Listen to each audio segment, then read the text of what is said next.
Everything and every man has an opposite. The philosophy of the gunfighters and the peace officers of the Old West were a long way apart, but there was one thing they had in common. That was their reliance on guns like these. And more frequently, on handguns like these. There was one man, though, who had a different approach. They called him Bear River Smith, and he won fame in Abilene as the West's first marshal who wore no gun behind his badge.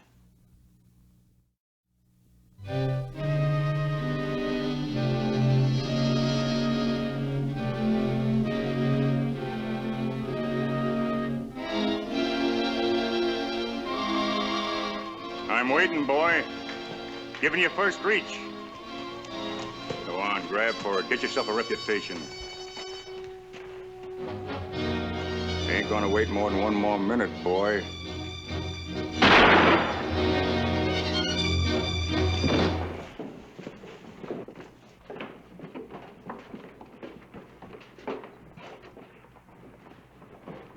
All right, chalk up number 9 for Nate Bender. Anybody here want to make it number 10?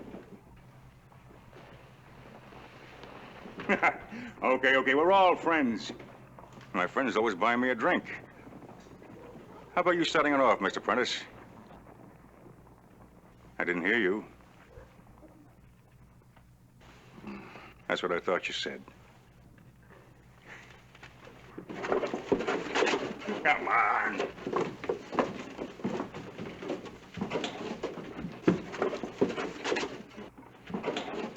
Well, he'll try to run the town now.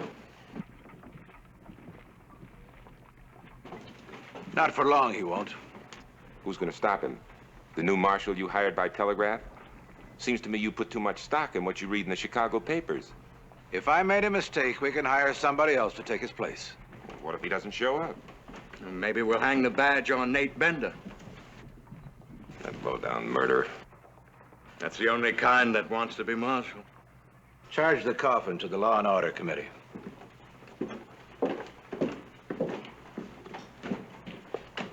Well, you came asking for it, boy. Give me a hand with the body. You get paid for it. I don't. Gentlemen. Drink up. It comes from a pump. I hope I'm around when the pump runs dry. I said drink up. That's everybody. Now drink.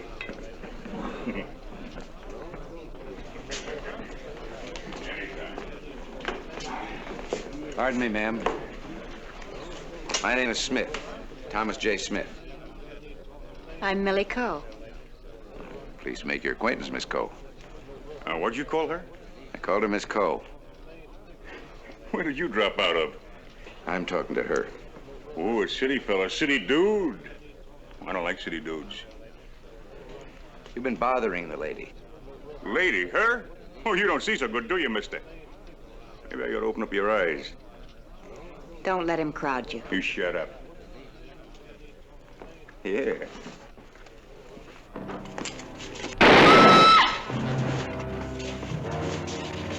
Now go get it. I said go get it. And on your hands and knees. I want to see you crawl. I don't intend to be your number 10. Then start crawling. I don't intend to do that either. Why, you...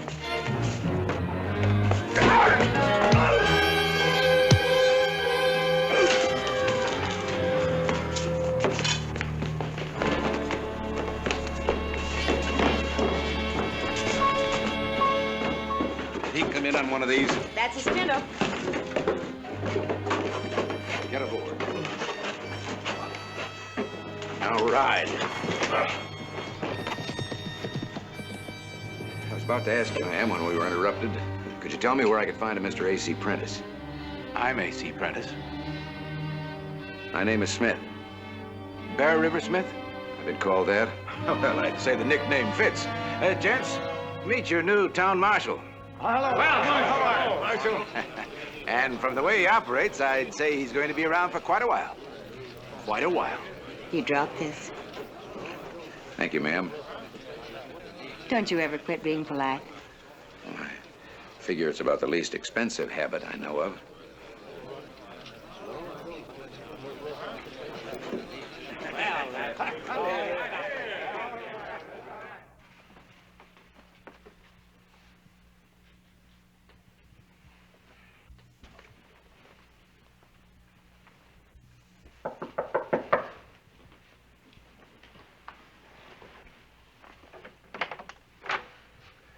Good morning, ma'am. Good morning. My room's just down the hall. Yes, ma'am. Why don't you make it Millie? Thank you, Millie. You know, it's a new experience for me being treated like a lady. I guess that's why I woke up worrying about you this morning. You're gonna look just fine at your funeral.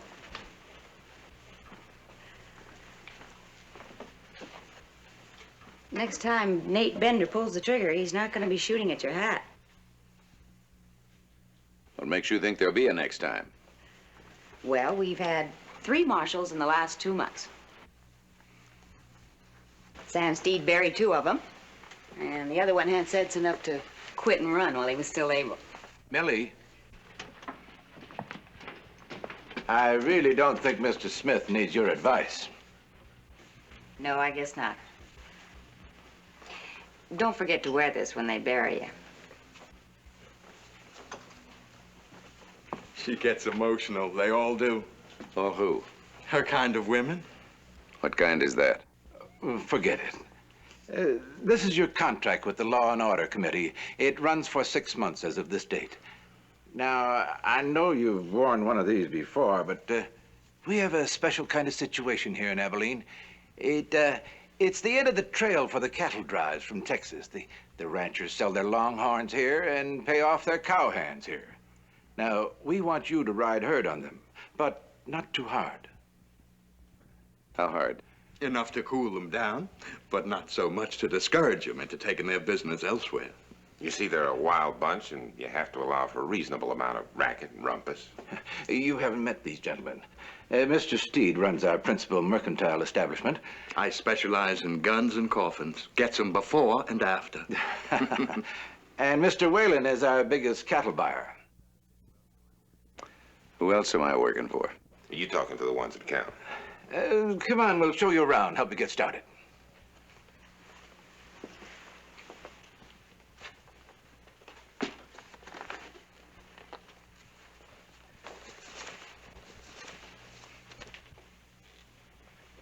You're forgetting something, Marshal. Your gun, or guns, as the case may be. According to the papers, you threw a lot of lead up in Wyoming. That's right, Mr. Steed. I threw a lot of lead. Some of it hit the wrong man. Well, sometimes that can happen. Well, I don't want any more sometimes. They hung a badge on me up in the Bear River country because I used to be a cop in New York. And then I forgot what I'd learned walking a beat in the Bowery. I don't care whether you call him a cop or a marshal. A man who's hired to protect the public has no right to elect himself judge or jury. Well, this is a gun town, Marshal. And it will be, as long as you hire guns and hang badges on them. We didn't send all the way to Wyoming to hire a fist fighter. Well, there's nothing in this that specifies a gunslinger. I'll show myself around town, save you gentlemen the trouble.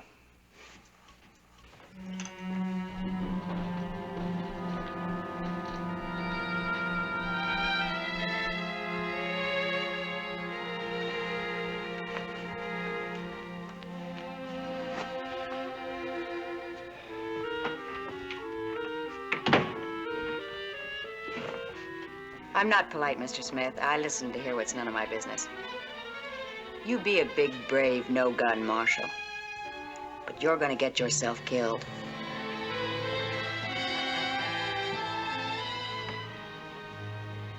You're a fool, Mr. Smith.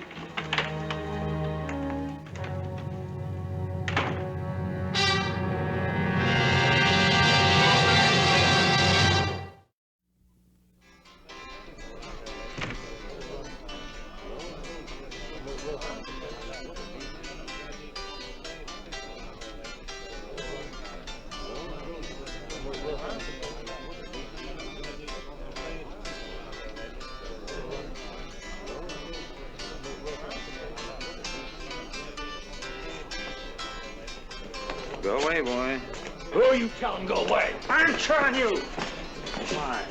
Wait a minute. Come on, I'll buy you both a drink. Wait a minute. You got nothing against him. He's just... Fine, get out of the way.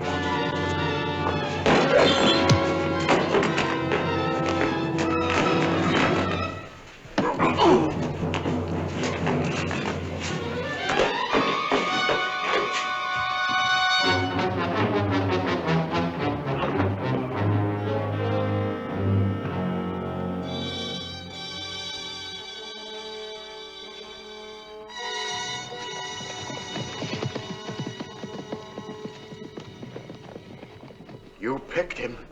He's all yours.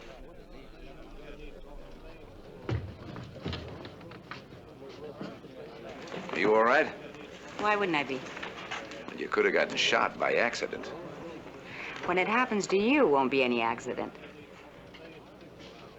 Look, why do you suppose everybody's leaving? Get out of line of fire when the lead starts flying at you. Those trail tramps won't be back. They didn't want a gunfight. They just wanted somebody to give them an excuse to call it off. But it comes easier after the first few times. Nate Bender's up to number 10. Well, he's not going to fatten his reputation killing an unarmed man. He might even get hung. He'll think about that. You marked him with your fists. You knocked out all he had to brag about. That's what he'll think of. And if he doesn't get you, somebody else just like him will. Won't you please stop trying to prove whatever you're trying to prove and go get yourself a gun? No, I guess you won't. And I'm the fool for even asking.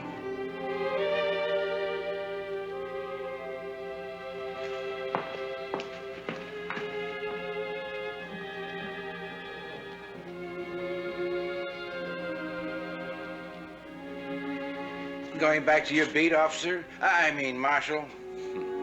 Good luck.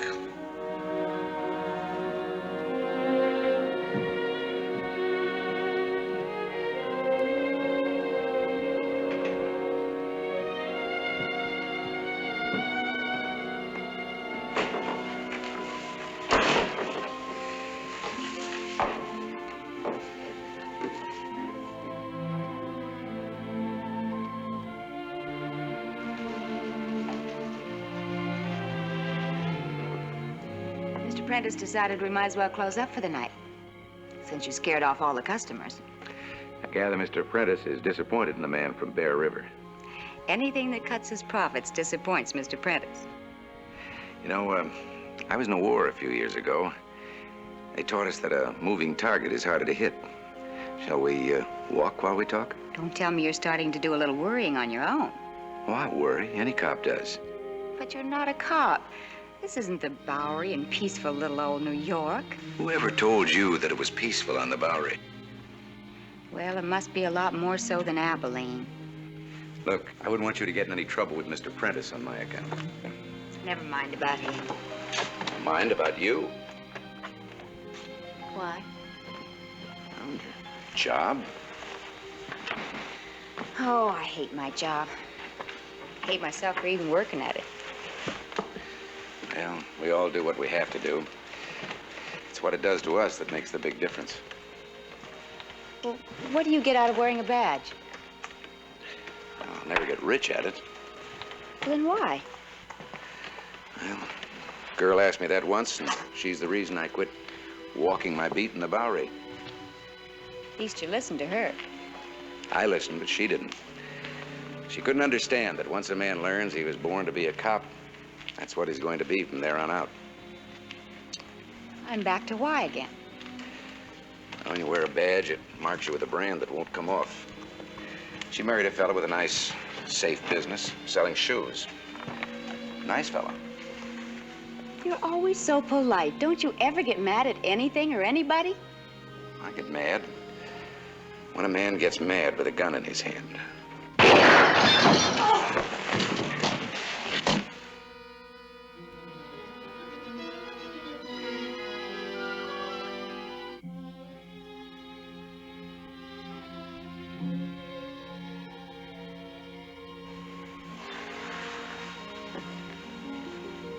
Just stand there and be a target. Just stand there. That could have been one of those trail tramps, or Nate Bender, or some gunslinger you'll never even live to see. And you won't even wear a gun. You're gonna wind up dead, just trying to prove that you're right and the whole world is wrong.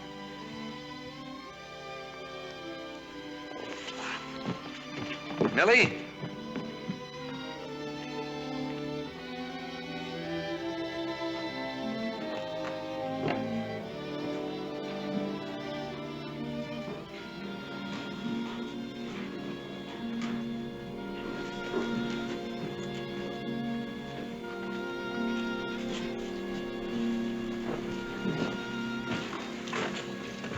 Oh, Mr. Smith. Marshal. What was all the shooting about last night? Why, did it spoil your sleep? I got up and took a look. No. Come on inside, Marshal.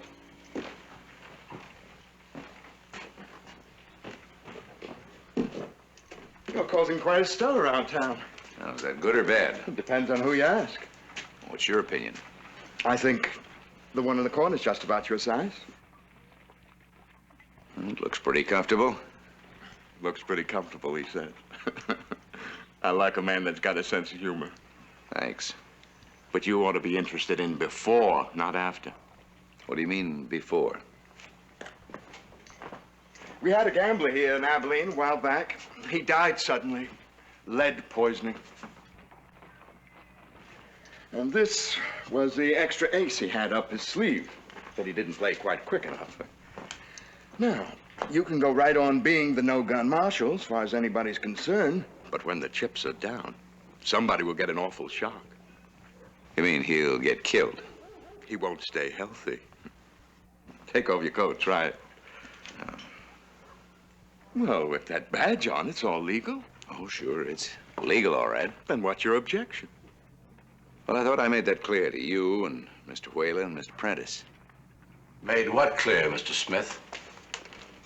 That you were determined to be a hero instead of what you were hired for?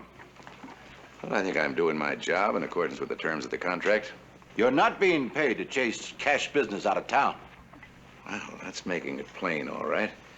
You don't want law and order. I didn't say that. What did you really do up in Wyoming? Fight? Or just talk yourself up to the newspapers? Can you even handle a gun? Would you step back, Mr. Prentice?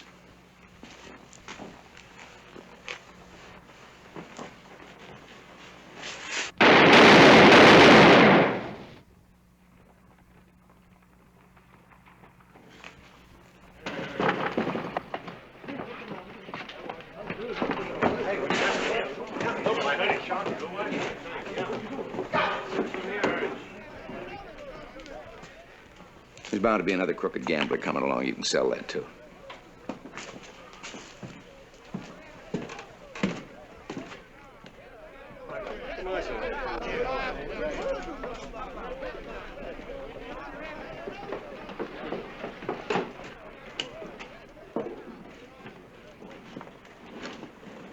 Well, you hired him. Now you can't fire him. Oh, he'll quit. No man's that anxious to be a hero. No, no. He won't quit. But maybe he could be got rid of. How? I had a candidate for the job once. You wouldn't listen. He was too expensive. But he's still available. Well, You let me handle it.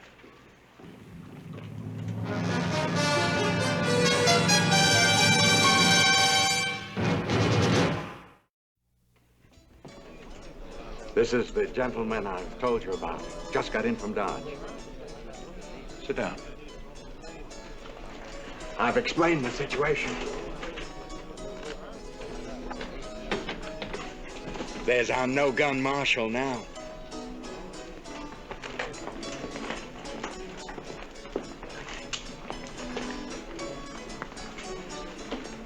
I don't imagine you allow yourself to take a drink when you're walking your beat. And you're always walking your beat. No wonder that girl in New York wouldn't marry you.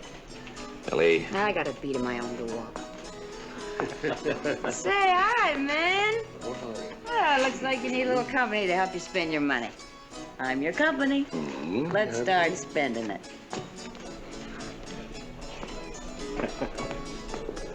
Marshal, I think it's time we got something settled. I admire a man who has the courage of his convictions, but I refuse to take any further responsibility for your bullheaded foolishness. you mean I'm good for the law but bad for business? I'm not in business to go broke. However, that's not the reason why I want to call off our deal. You'll be paid for your time and trouble. Who's the two-gun stranger at your table?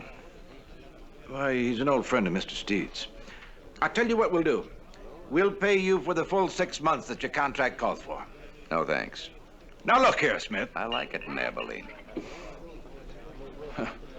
You mean you like a certain little lady? She's no good for you, Smith. And you're not right for us. Now, why don't you use your head before you get it blown off? As you will, I promise you.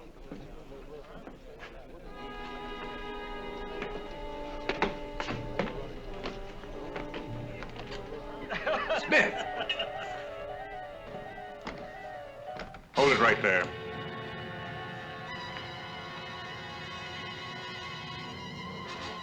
I said hold it. I told you, I don't intend to be your number 10. And I told you to crawl, and this time you'll do it. That badge don't mean a thing to me. You're wrong.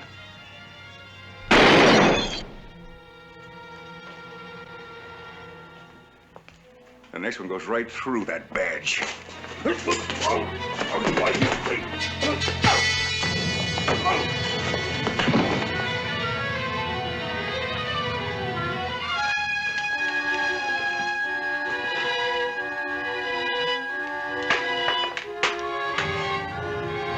Look out!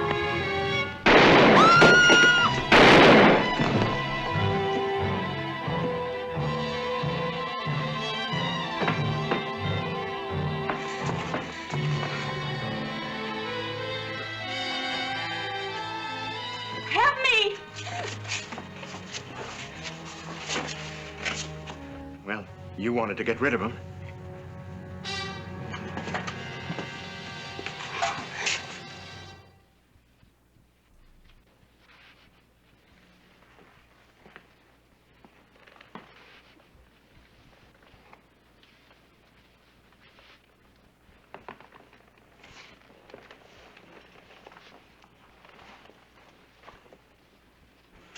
Well, this wasn't my doing.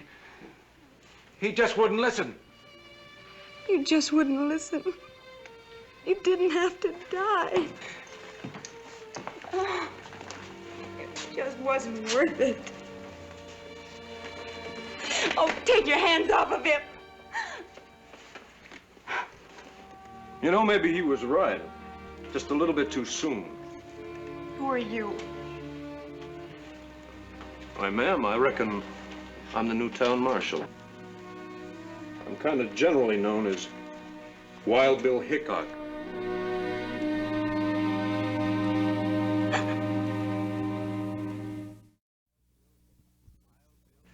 Wild Bill Hickok. Nobody knows how many men his guns cut down before and after he took the marshal's job at Abilene, the day they buried Bear River Smith. We know how Wild Bill Hickok died, shot in the back at Deadwood in the Dakotas. In Abilene in 1904, citizens put up a monument to Bear River Smith, inscribed, "To a fallen hero." As Wild Bill Hickok said, Bear River Smith was right. Just a little bit too soon. See you again next week.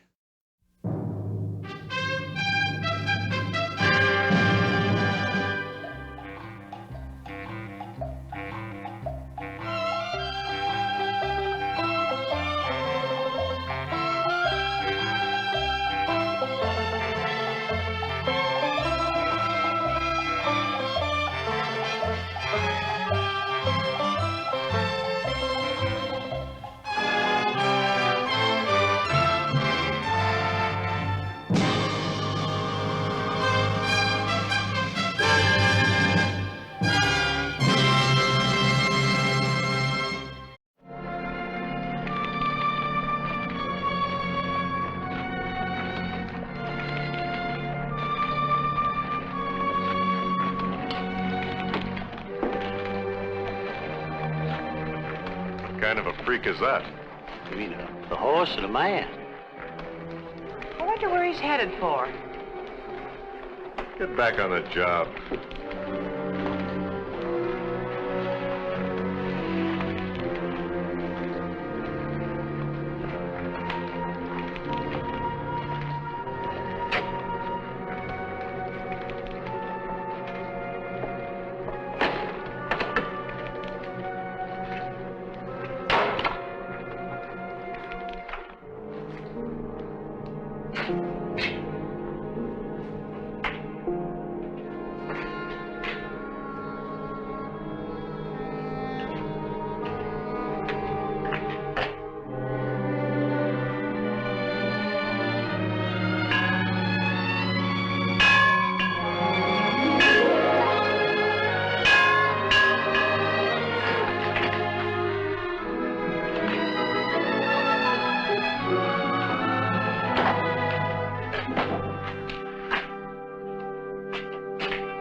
I'm Ben Darneal. Mighty nice to meet you, Mr. Smith, Joker Smith.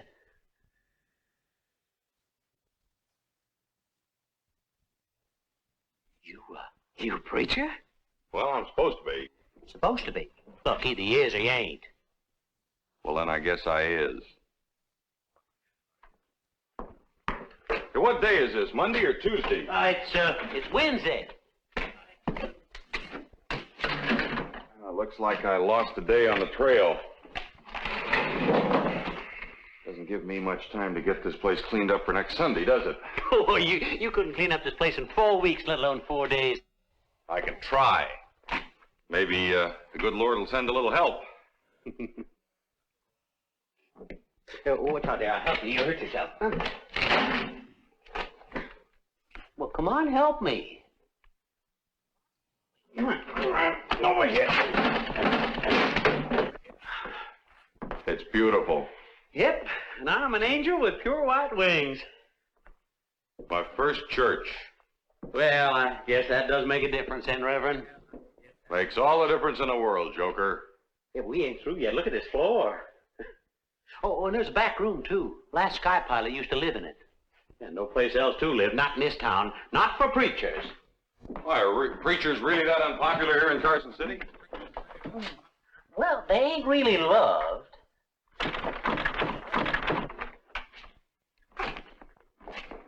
Ooh, look at the mess.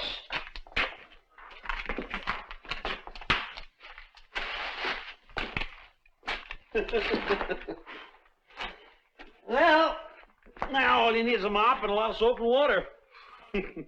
Oh, the general store's right down the road next to Hanukkah's Sin Trap.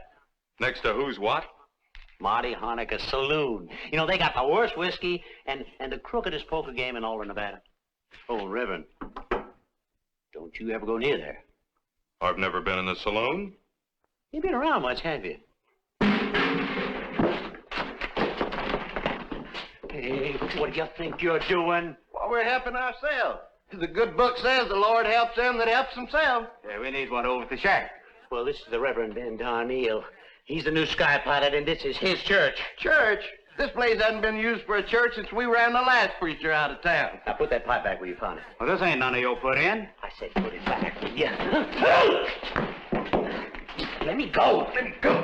Please.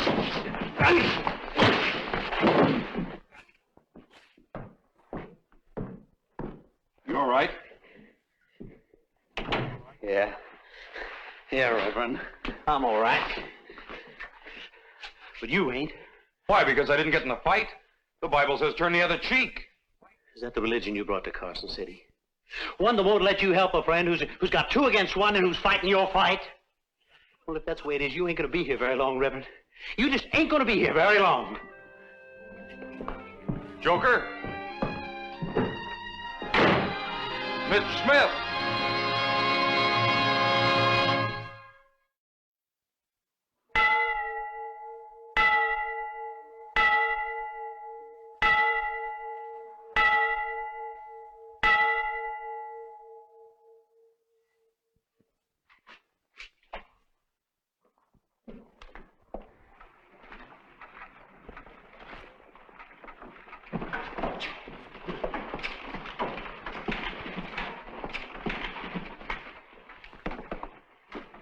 Good morning, ma'am.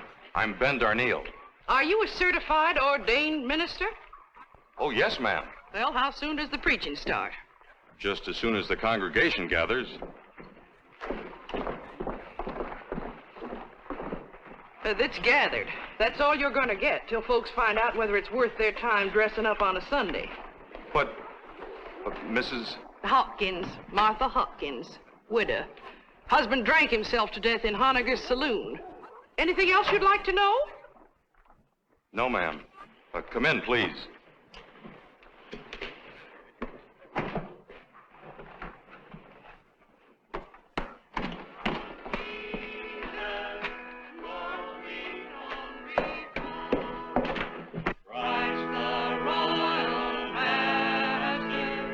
Leads against the foe, forward into battle, see his banner.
want to thank you all for coming to hear my first sermon in Carson City.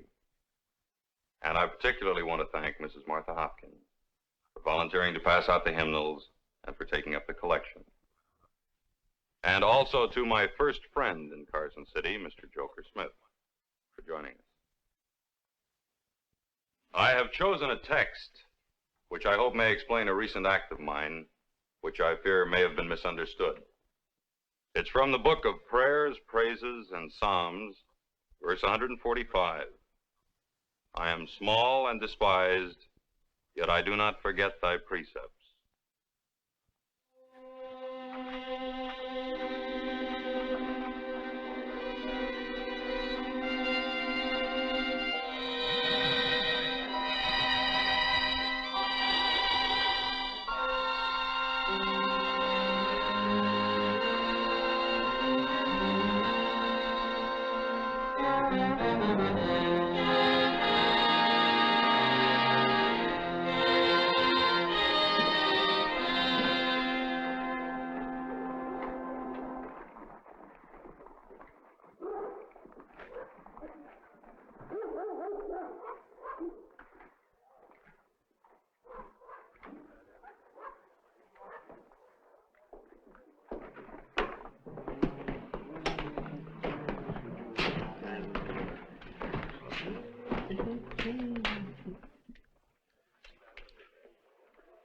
What the devil are you doing here?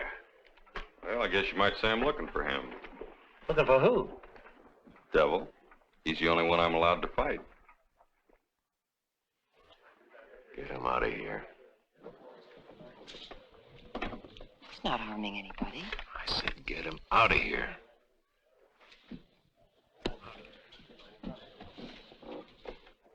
Hello.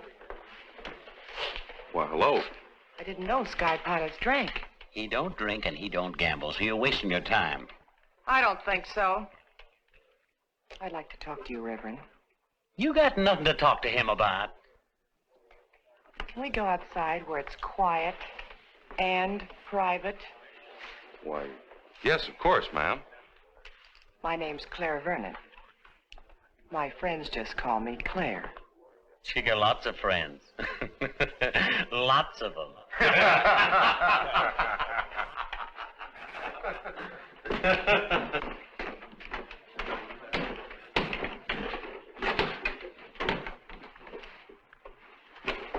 Now we can talk. Yes, ma'am. You start. Well, I suppose you're wondering why a nice girl like me is working in a den of iniquity. Well, it does seem sort of wrong. Well, I could give you a lot of answers. But the truth is, it's the only job I can get. You want to laugh, Reverend? Well, I'll give you one. I'm a grown woman. I can't read or write. Well, it's not too late to learn. It's much too late for me. Why did you come to Carson City? Couldn't you find a job anywhere else? Yes, I was offered a church back east in Baltimore, but I sort of thought I could do some good out here. Nobody can do Carson City any good. Why do you say that? Because the mines are all worked out, the money's gone, Nevada's dead. They just forgot to bury it. There! Get in here. The lady and I were talking. What lady? He knows what I am. And what are you hanging around for, Reverend? Well, I'd like to help if I can. Oh, go peddle your prayers. Keep Go on moving. before you get hurt. All right, get in line. Keep moving. All right, then double time. 1, 2, 1, 2, 1. Get back on your feet, you. Get back on your feet. Keep moving. Hey, Reverend, don't. Who are you? I'm Benjamin Darneal, a new minister in town. Well, you're kind of off your reservation, ain't you there, Reverend? What right have you got to drive these men like slaves, to whip them? Come on, Reverend, let's go, huh? Please stay out of it. I'm not aware of any Nevada law that allows you to abuse men like this, no matter what crimes they committed. I take my orders from the warden, Reverend. He takes his from the governor. Well, then the warden's wrong, and so is the governor. Well, you go tell him so, huh? All right, march. Move! Get out of my way! One, two, move! Help me! Come on, Reverend. Let's go. Here we go. Well, you could have gotten yourself killed. Yeah, but I didn't. Claire! Get in there. Joker, take care of him. Yeah.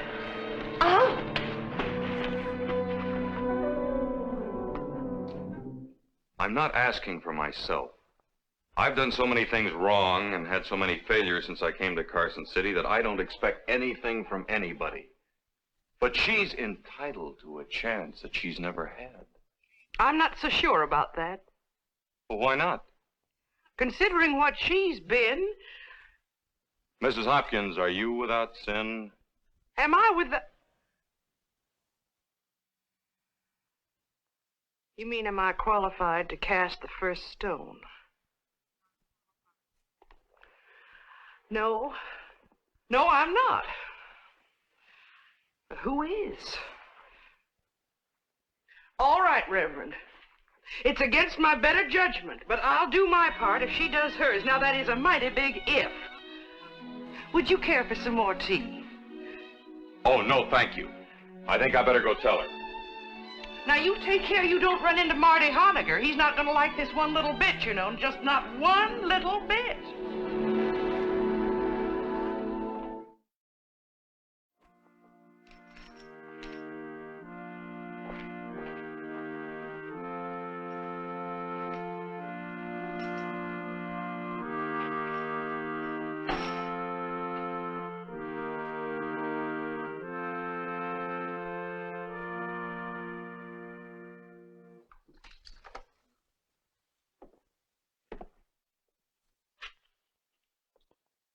Deuteronomy 21, verse 13. And she shall put the raiment of her captivity from her, and shall remain in thine house.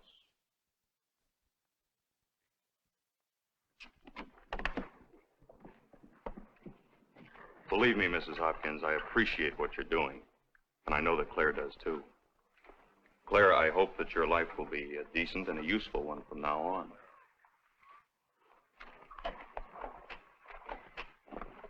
Oh, let me, Mrs. Hopkins. I know how.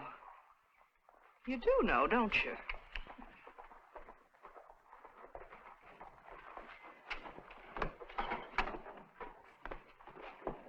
Now, what else can you do? Can you keep a clean house? Oh, yes, ma'am. Real clean. And I can cook, too. Now, I don't want to hear anything about that saloon ever again. I'm going to forget that part about you. And I want you to forget it, too. Do you understand? All right. Let's go home.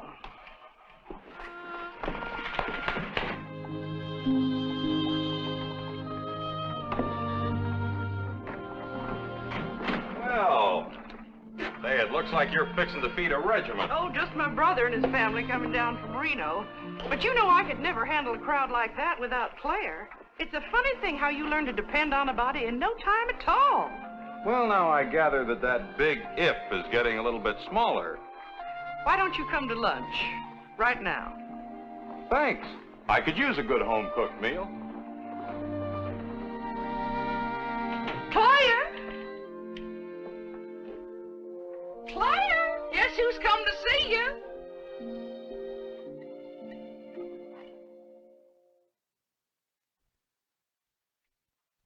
Claire?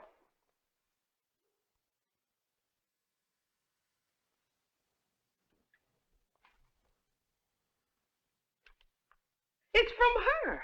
She's left. She says she's gone back to Honegger's saloon. I don't believe it. She'd never go back there of her own free will. Oh, how can you be so sure after what she's been? It's what she is that matters. Can I borrow your buggy?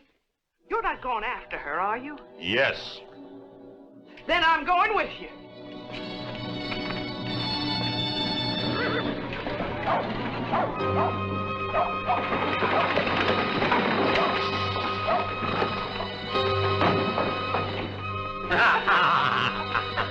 Where's Claire Vernon? I asked you, where's Claire Vernon? Forget it, you hear me? Just forget it. Where is she? Look, Honecker's got her locked in his office. Crazy? He'll kill you. Where?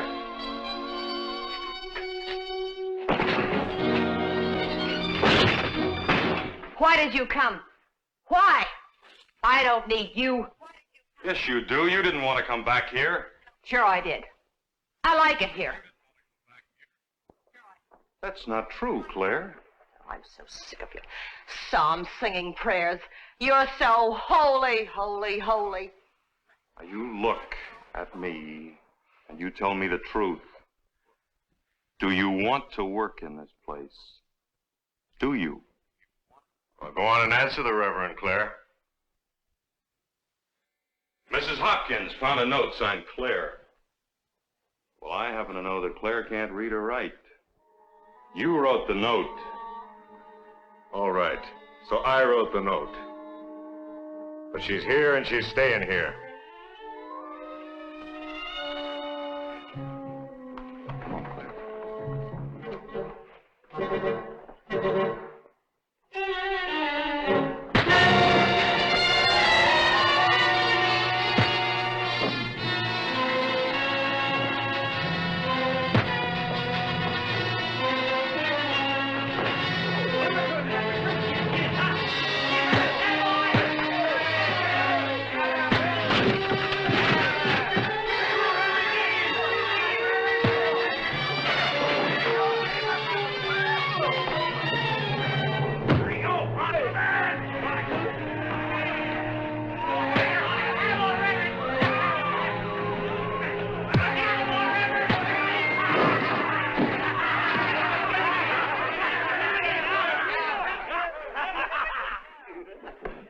Get her home.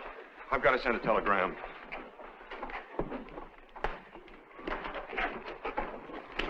Come on, Honecker, you gonna buy drinks? Get down, Reverend.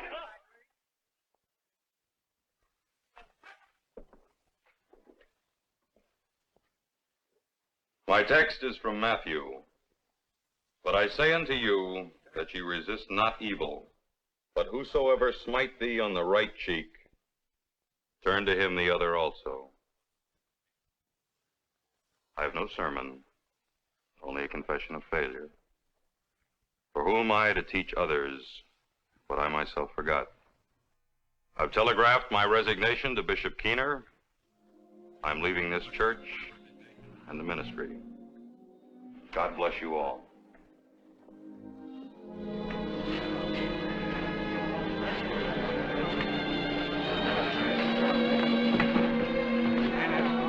You can't do this, Reverend. We ain't gonna let you do it. Please don't leave. I have no right to stay. Who says you haven't? Bishop Keener.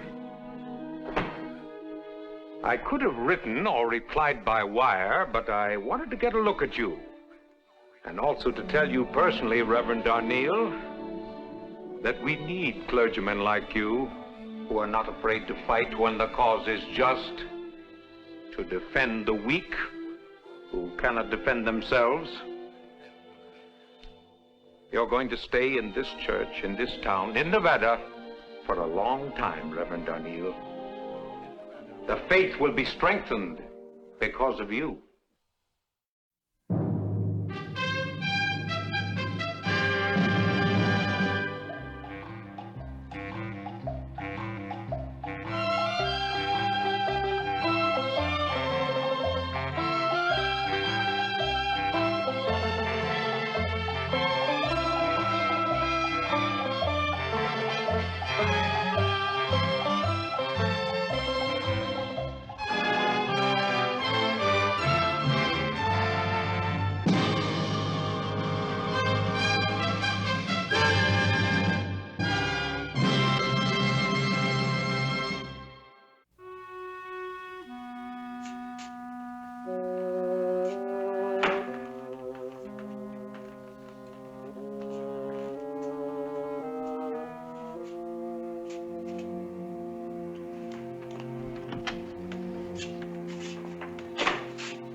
Lieutenant Pratt. Something on your mind, Sergeant?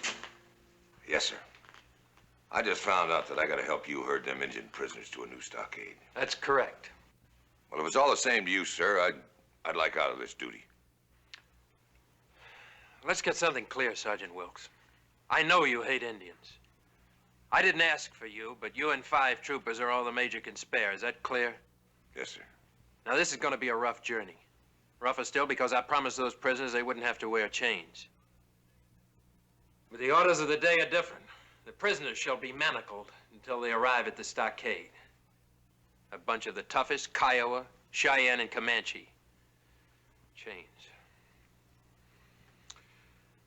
I'd like out of this duty myself, Sergeant, because these prisoners are going to try to escape, and we're going to have to stop them. But, Lieutenant, Get the prisoners ready, Sergeant. Yes, sir.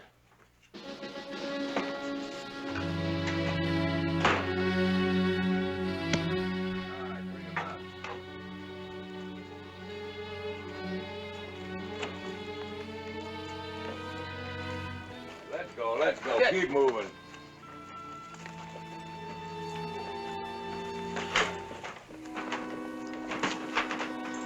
Wait a minute. This one's called Yellow Bear, a Comanche. Led a raid on a settler's wife. Probably got his name letting the other braves do his fighting. Right, Indian? I'd get inside. White. Sergeant! If I ever...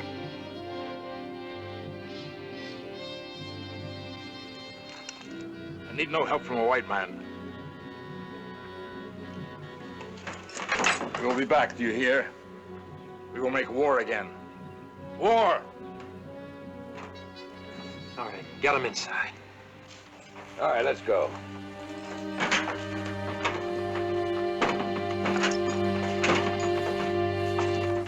We will be back to kill all of you.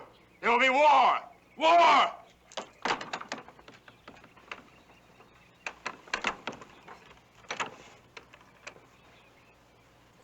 You should have let me slug him, Lieutenant. That wouldn't solve anything, Sergeant.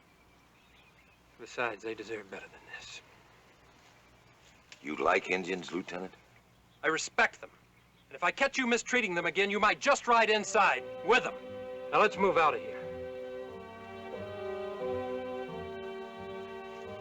A mess of murdering savages, and we gotta get an Indian lover.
Listen to me. Listen to me.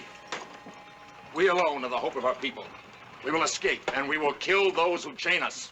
We will drive the white before us, and blood will flow. The wars are over. Let them die in peace. The war is not over until the last fight is fought, until all of us are dead. Wolf speaks like a woman. Anyone who speaks of peace is a coward and a traitor to his people. Yellow Bear's head is as empty as his words. I would hear Wolf speak. I'm also tired of war. Speak! We have fought long, hard, and with pride. It is known that I, Wolf, am brave in battle. I have led many victories. Then listen to my words. The whites are strong because they know much the Indian does not. We have fought, and we have lost. But we will not die trying to escape. This will only bring failure, death, and more suffering to our children. The old way is gone. We must learn new paths to follow. The talk of a whining coyote. We will live. And we will learn. We must try to understand the ways of the whites and learn for our children. We will not raise crops. We are warriors. We will fight, you coward.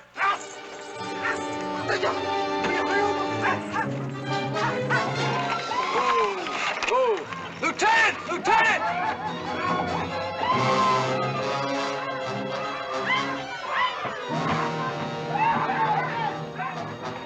All right, Sergeant. Let him out.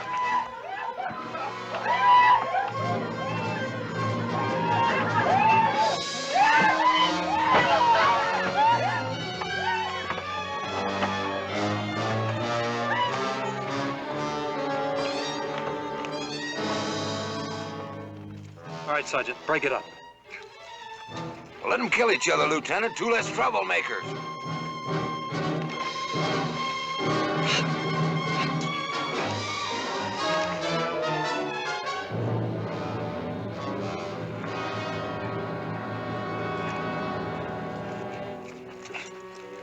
Yellow Bear's great chief. Why does he fight? I do not speak with white men, but a Cheyenne dog.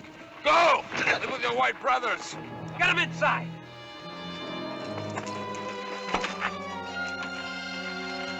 Sergeant, I want to talk to Wolf. Make camp. Yes, sir. We will kill! We will kill all of you! All of you!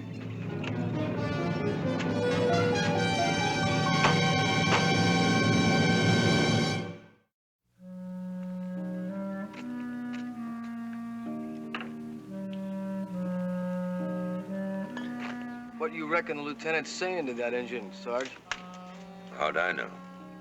Maybe he likes engine company better than ours. Now just shut up. Does Wolf think that I would poison him? I cannot drink while the others go without. Sergeant, coffee for the prisoners. But, Lieutenant, if we start... It's an order. Bring the coffee.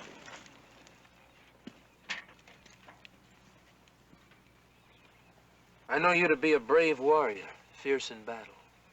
I fought against you, Wolf. I also know you. We fought at the Battle of 3 Trees.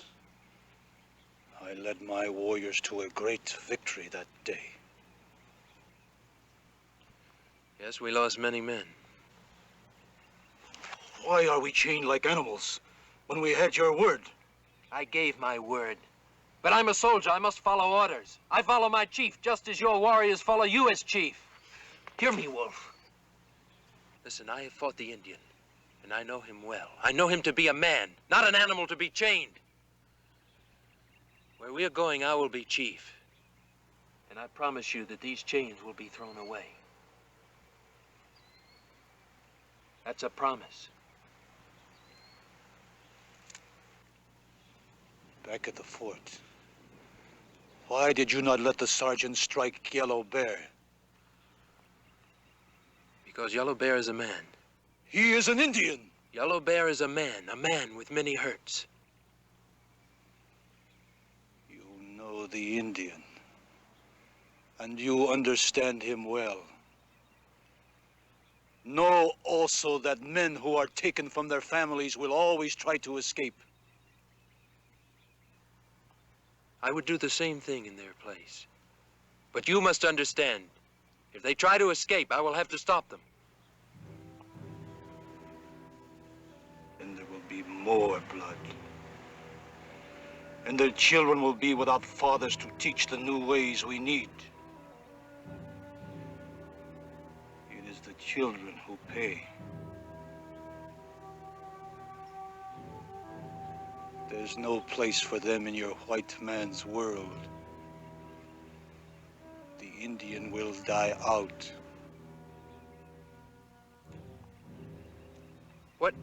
What if I reunited the prisoners with their families? What if I could teach them and teach their children? Would there be peace then? You would do this? Yes. I will build a school to teach the Indian everything that he wants to learn. You go back. Tell the others. Tell the others that I promise them a school for their children.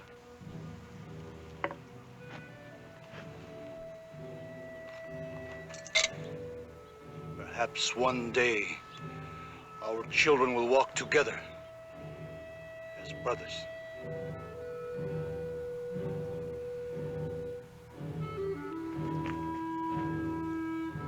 Come on, I ain't got all day. Hand that cup back. Right.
Lieutenant? Yes, Sergeant? I've been in the Army for 15 years, and I've seen all kinds of Indians. I never saw one you could trust. And? Wolf. That Indian had a rifle on you back there. Why didn't he shoot? You got a real hate for Indians, don't you, Sergeant? I've seen enough of their murdering and butchering to hate him. I was a prisoner of the Comanches once, Lieutenant. For a year, I wished I was dead. Well, they're our prisoners now, Sergeant. The wars are over. That's why Wolf didn't shoot. You see, he knows that the old days are gone. Maybe. But I'll still keep my rifle handy. You scratch an Injun deep enough, and he'll cut your throat. Sergeant, you scratch any man, red or white, they still bleed the same color. Now, you think on that.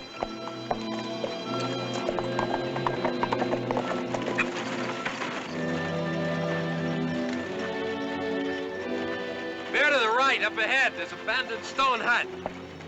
There's water there. We'll make night camp, give the prisoners some exercise.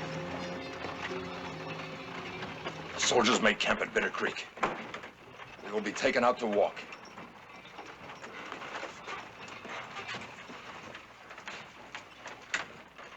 There's a stone hut there. We will escape when they take us from the wagon. Everyone will turn on the guards. No matter how many of us die, the rest will escape. Perhaps the words of Wolf are true. The officer-soldier Pratt promises much for our people. We have had promises before. Treaties, words. Warriors do not farm, do not raise crops. The Comanche, the Kiowa, the Cheyenne, we will fight as one. Then they will die as one and bring more suffering to their families. Their squaws will sing their death songs. Their children... We have heard enough from squaws. Their children will die of ignorance. The lieutenant speaks the truth. They are lies! Tie him up! We have decided. I will lead. We will escape.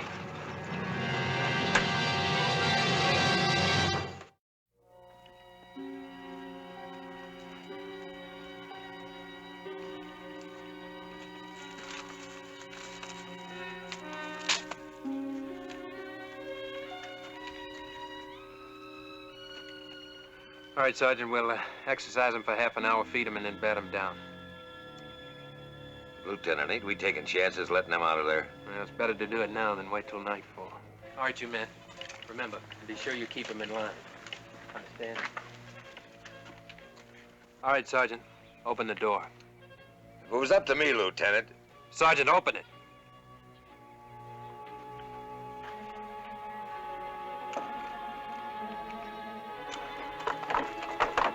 All right, everybody out. Let's go. All right, come on. Form a line.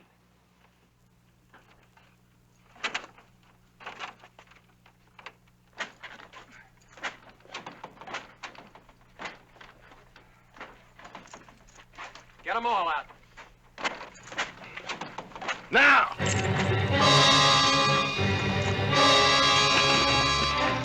All right, men, fall back to the rock.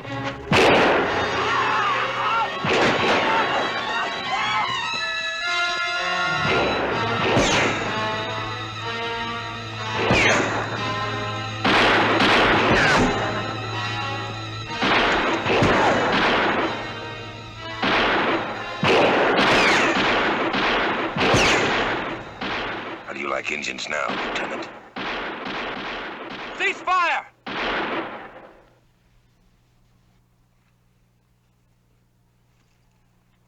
Yellow Bear!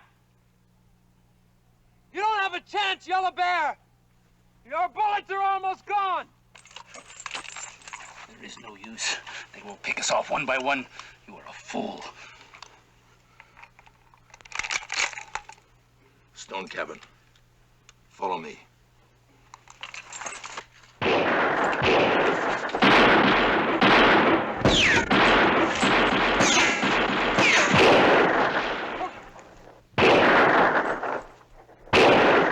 Bear is a great chief who trapped us. We are sheep who should have listened to the words of Wolf. Do not listen to him! Kill! Fight! Kill!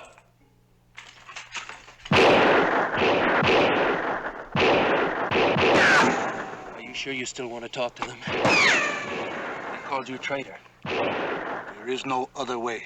They must listen to me now. They know they are trapped. All right. Tell them my promises are the same. Also tell them if they make any escape, they destroy my chance to keep those promises.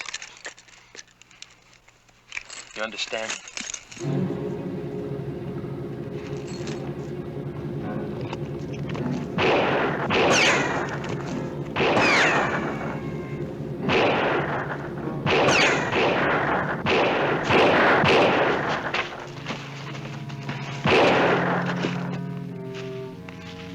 It is Wolf who speaks. I am coming inside. Come!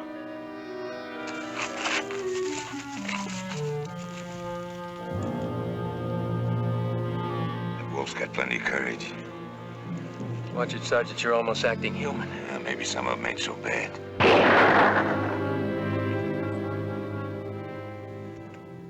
Officer! I have shot the traitor. The next bullet is for you.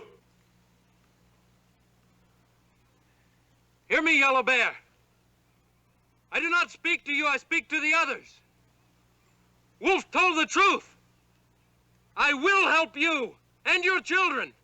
If If your words are true, you will enter here without your guns. Lieutenant, Yellow Bear's crazy. He'll kill you. If it happens that way, Sergeant, starve them out.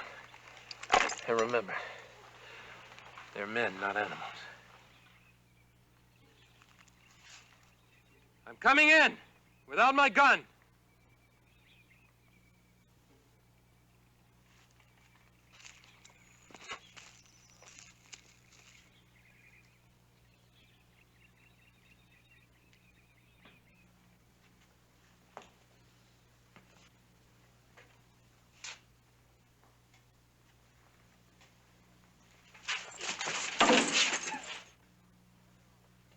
We have their officer.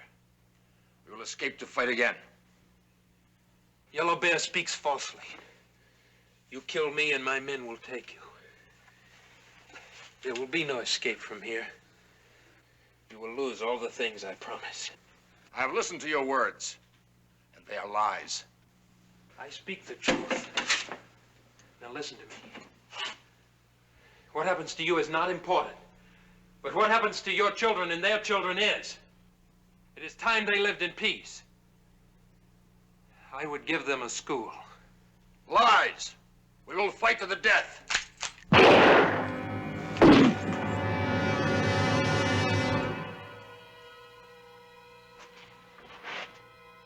You enter without weapon, with courage and truth to shield you. We of Cheyenne believe you.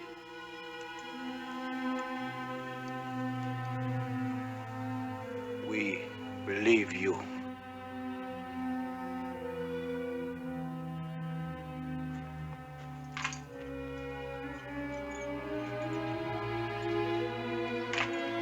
Sergeant Wilkes! Sergeant Wilkes! A little help, Sergeant. Take it easy. Let me help you.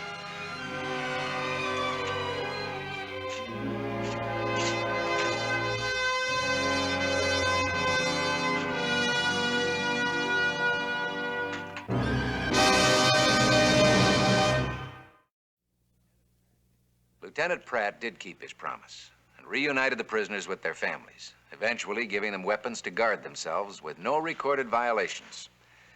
On November 1st, 1879, Captain Pratt's dream for Indian education was fulfilled with the opening of his Carlisle School for Indians.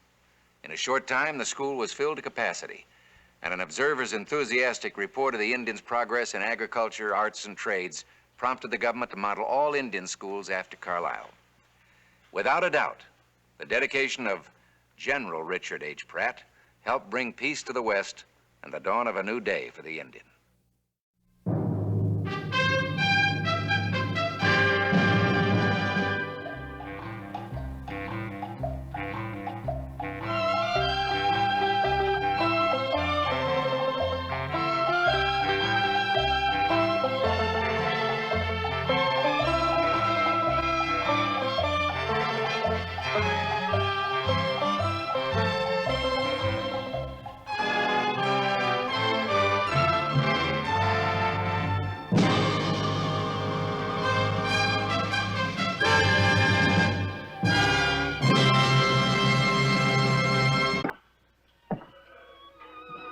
Tonight we go back to the year 1876, the old mining camp of Pioche, Nevada, which lays just across the line from Utah. In Pioche at that time, there was a young assayer by the name of Murphy. Now, what his first name was, nobody seems to remember, which is odd considering the important part he plays in this famous story of the Mormon's Grindstone.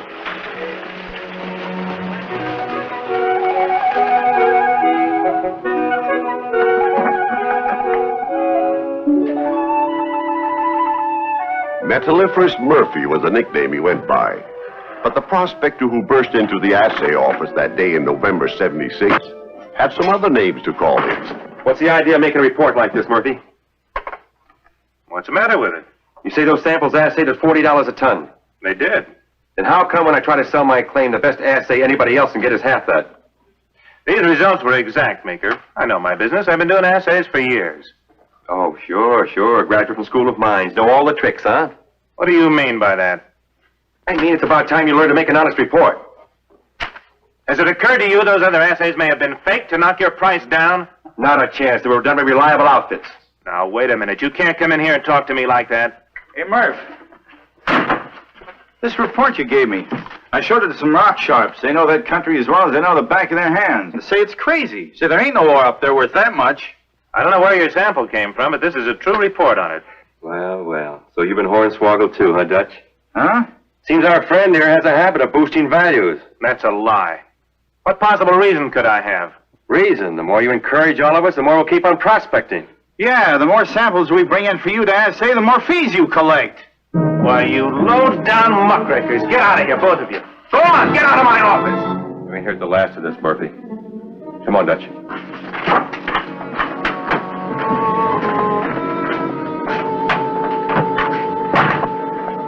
Desert rats. I tell you, this fellow's a fraud. Been playing us all for a bunch of suckers. Stringing us along with those fancy reports. I never did like the guy. He's too highfalutin to suit me. He and his college ideas. There's a lot of talk about... Now, wait a minute, boys. Aren't you stretching it just a little? You think so? Has he ever given you guys any report that wasn't favorable? Well, has he? No, not to me. Can't say so. You see? Well, of course they're favorable. The country around here is full of silver. Oh, of sorts. Sure, but not what his assays show. Look, the ground is often spotty, you know that. You might pick up a piece of... Ah, you could go out and break off any old piece of country rock, and Murphy tell you had metal in it. Or you go out here in the road and scoop a handful of gravel, and he'd tell you it was mighty promising. Yeah, no, I don't believe that. Murphy's a darn good assayer, and he's straight as a die. Why, you're just sticking up for him because he's sweet on your sister. Well, maybe that's the reason you're so eager to pick on him, Meeker. Yeah, how about that, Si? You ain't been doing so good with Lisa since Murph came to town. You ain't very funny, Dutch.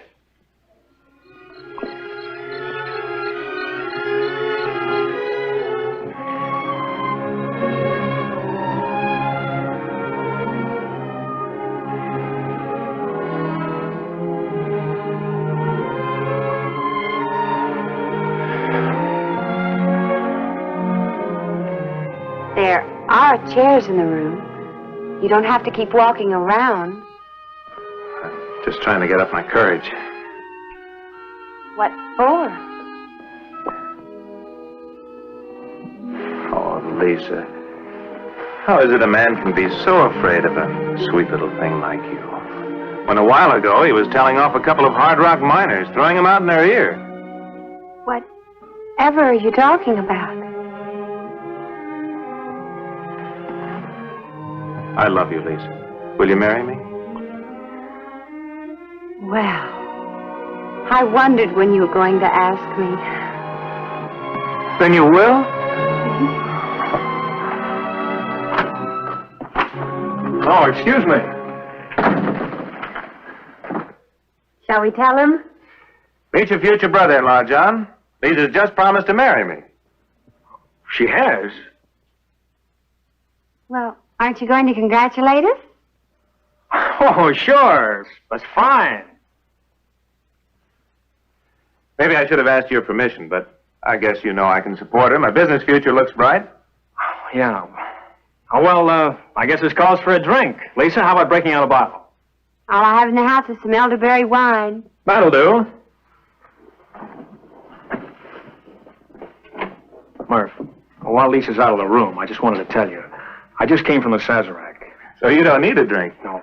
Murph, the boys over there are really trying to whip up a case against you. Huh? What do you mean? Well, Cy Meeker and Dutch Hummel are the ringleaders. Those two. I ran them out of my office this afternoon. Well, they're saying... Yeah, I know what they're saying. That I'm falsifying assays, reporting values that don't exist. The stupid lunks. Do they think for a measly $5 I'd fake an assay, jeopardize my reputation? I'm just telling you, Murph. They're going to make trouble for you if they can. What am I supposed to do? Well, just play it safe. Oh. All right.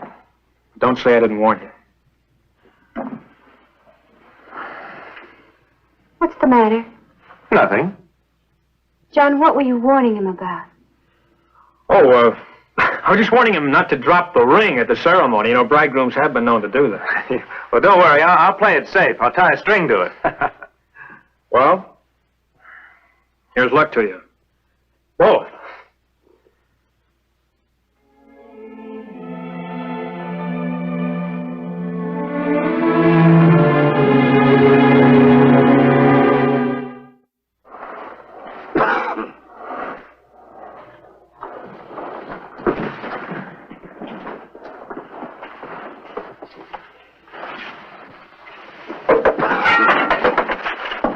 I told you there was one laying around here. Say, Dad, can I have that old grindstone? Eh? I said, can I have that old grindstone? No, that was in the cyclone. No, grindstone. Oh, grindstone. Oh, you want to sharpen something? Well, just leave it. No, Dad, I'd like to have that grindstone. Oh. What do you want to do with it? Well, I want to break it up. Sure. Go ahead and help yourself.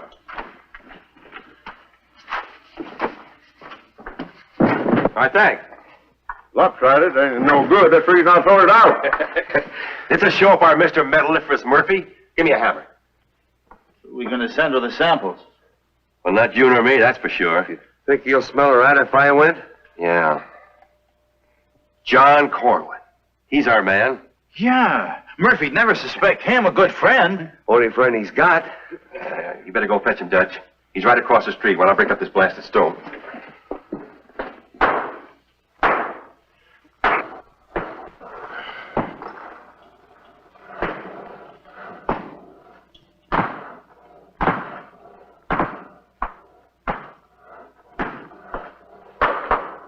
Here he is. What's this all about? I left it for you to explain, Si. Well, we're submitting some samples to your friend, Mr. Murphy, for assay. Sandstone. Mm-hmm. Oh, that's ridiculous. Everybody knows sandstone never contains any metals. Well, that's just why we selected it, because it's absolutely worthless. Yeah, but what do you want to bet that Mr. Murphy will find some values in it? I'd stake my life he wouldn't. Oh, well, and that's great, because you're just the guy that's going to take in these samples. Me? Oh, no. I don't want any part of the deal. What's the matter, you afraid? What do you mean? Afraid to show him up with the fraud that he really is? Murphy's a man of integrity. Well, here's your chance to prove it by taking him these samples. Go give me a sack. He says they're worthless? Well, that settles it. He's honest. But if he turns in a good report, that's impossible. Well, he's your friend. You want to clear his reputation, don't you? All right, I'll do it. I don't like it, but I'll do it. Wait a minute. You ain't going alone. You mean you don't trust me? You just might tip your hand. Yeah, you better go with him, Frank. You know, just as it was an accident. You'll bring us a report as soon as you get it, won't you? Right. We'll be waiting for you at the Sazerac.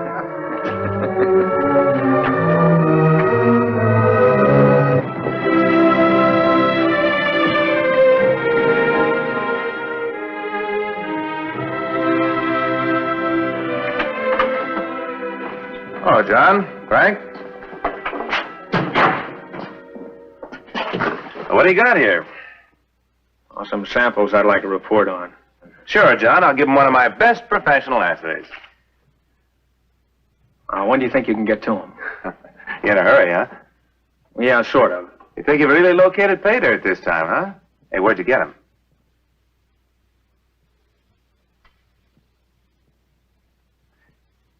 I'll run an assay on him this afternoon. Bring the report over to your house. Good. I hope it will be.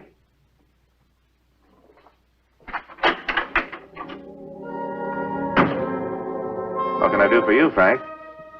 Well, I was just kind of curious what John had in the sack. Well, what he has is his business. Sure.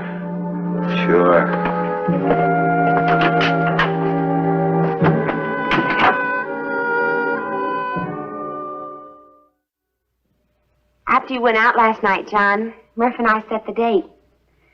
He wanted to get married right away, but I persuaded him to wait till Christmas. And that's only another month, and he'll give me time to make a wedding dress. John? You're not listening. You haven't heard a word I've said. Well, sure I have. You're getting married. Murph said he wanted you to stand up with him. But I told him you'd be giving me away. And you couldn't very well do both. Here he is now. got it! I've got it! A marriage license? An assay report for John. Oh, is that all? Oh, Lily, you hear? You've struck it rich, John. Silver, $100 to the ton. No, it can't be. Well, here, take a look at it. $100 a ton?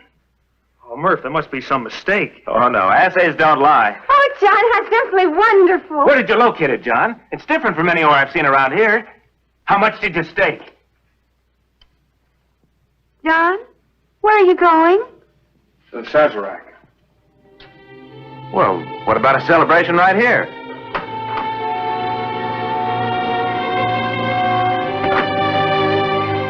Well, what's the matter with him? Anybody'd think I handed him a death warrant. It'll be an awful surprise guy, that's all I can say. I don't know. There's John. Well, where's the report? Well, I got the report. Well, what does it say? Well, there must be some mistake. What does it say? Let's see it.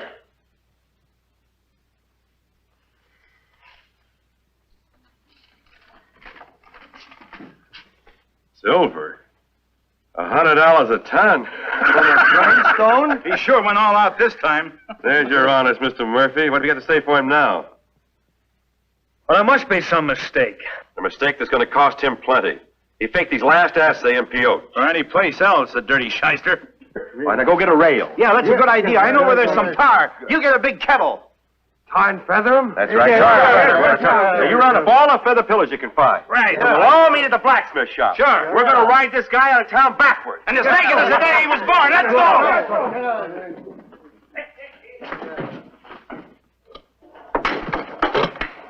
Well, now, just wait till we get the tar. Hurry up with that tar, Frank. Hey, come on. That's it. Stir it up. Stir it up. Yeah, that's it. Here the feather pillows, Si. You want me to rip them open? Not yet. Wait till we get the tar on him. Come on, get the rest of that tar in there, Frank. Hey, Dad. Keep stirring this tar up. Don't let the fire die down. All right, boys. Should we go get him?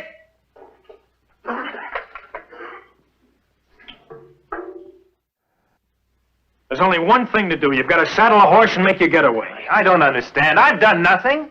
That assay, Murph, it was framed. The rock was worthless. Just an old grindstone from the blacksmith shop that they broke up. How do you know? I saw them. They dragged me into it, made me bring the samples to you. Oh, John. I agreed because I thought it would be a chance to clear you of suspicion once and for all. Instead, it backfired. I don't know how. But now they're coming to get you, so don't waste any more time. There was silver in those samples. High grade. Murph, it was sandstone. What's sandstone got to do with it? Gold and silver never occur in sandstone. It's a geological fact. Oh. Well, maybe you got the samples mixed up. Oh, no, I couldn't have. Unless somebody switched them on me. That's it. Somebody switched them. It's too late to worry about that now. They're getting ready to tar and feather you. Now get going. You better do what he says, darling, at least until they cool off.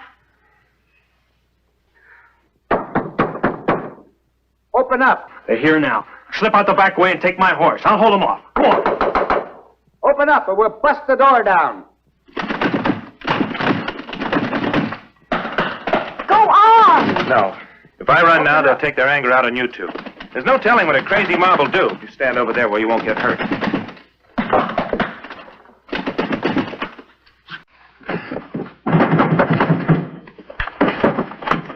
There he is. There he is. And the thing is hiding here. Not hiding from anybody. All right, take him away from me. All right, let go of him. Get out of here.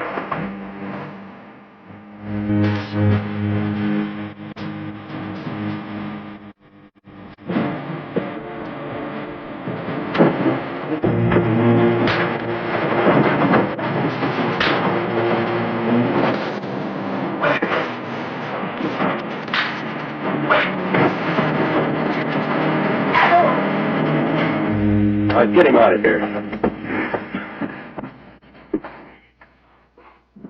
No. Step aside, You man. can't do this to him. Get out of the way. Keep out of this, Lisa. He deserves what he's getting. No. Well, we caught him red-handed. There was silver in that rock. I swear it. You hear? Give him a chance to prove he's innocent. It's no use. Let's go. It's only common justice. Every man has the right. What do you want, Lisa? Let him make another assay We know the answer. while you watch him. Sigh for my sake. All right, boys. Hold up the party, boys. Oh, come on. Hold it up, Oh, not wow. call it off. We all know what the outcome will be. Take him over to his office and take John along, too. I'm going over to the blacksmith shed and pick up some more samples of that grindstone. I'll meet you at his office.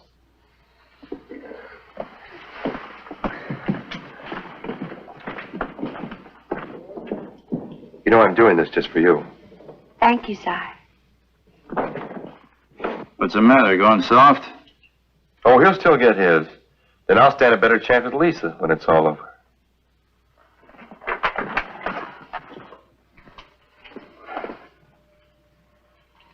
Lisa, what are you doing here? I just wanted to make sure there's no trick to this. Trick? You are taking a sample from the same rock he tested before. You can see for yourself. Yes. And you'll soon see once and for all just what kind of a guy this Murphy is. I already know. Yeah, you just think you do. You come along with me and I'll show you something. Dad, keep the tar hot. We'll be needing it. Huh? The tar. Keep it boiling. Oh, boiling, yeah.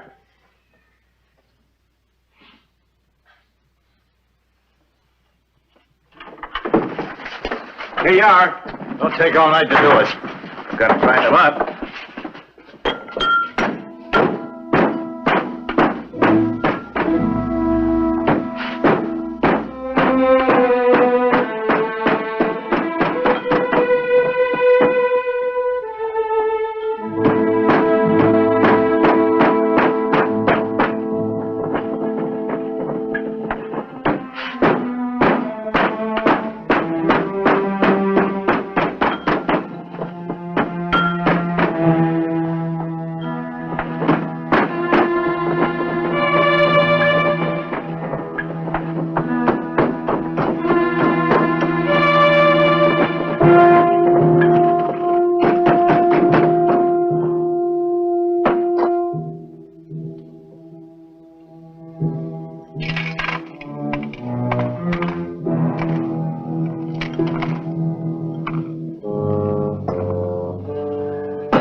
Now, if you'll just let me over there so I can pan this ore.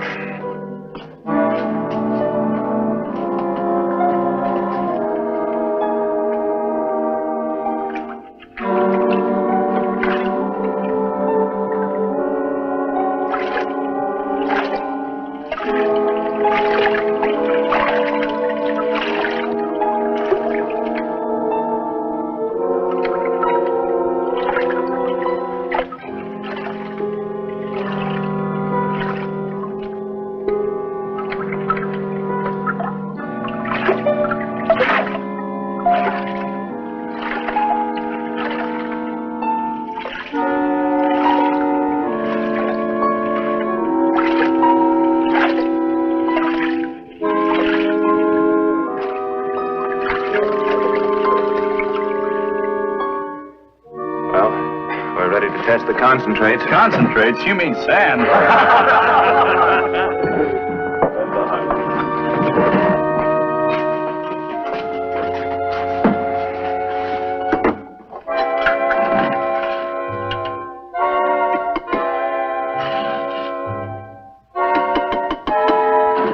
Now we're coming to the real test. Sulfuric acid will dissolve everything. Everything is right. Except the silver. I said everything.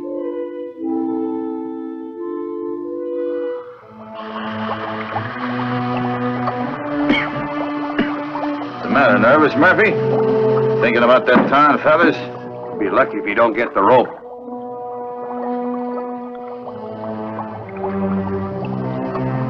I bring it to a boil. When the boiling's over, there'll be nothing left. Nothing?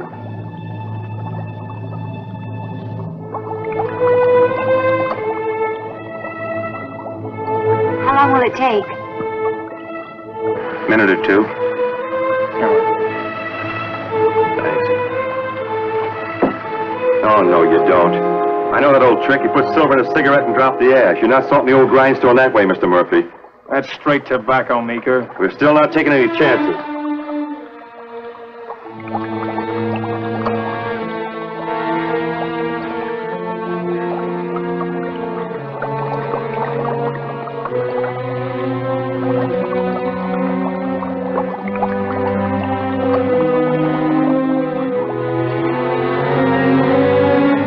It's almost all boiled away.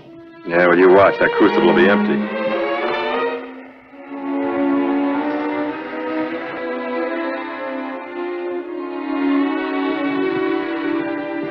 Look, it's beginning to show.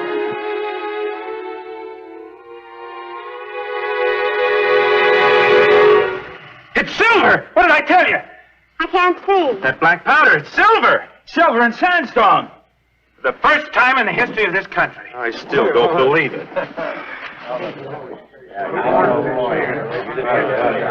It's silver, all right, Si. Grindstone?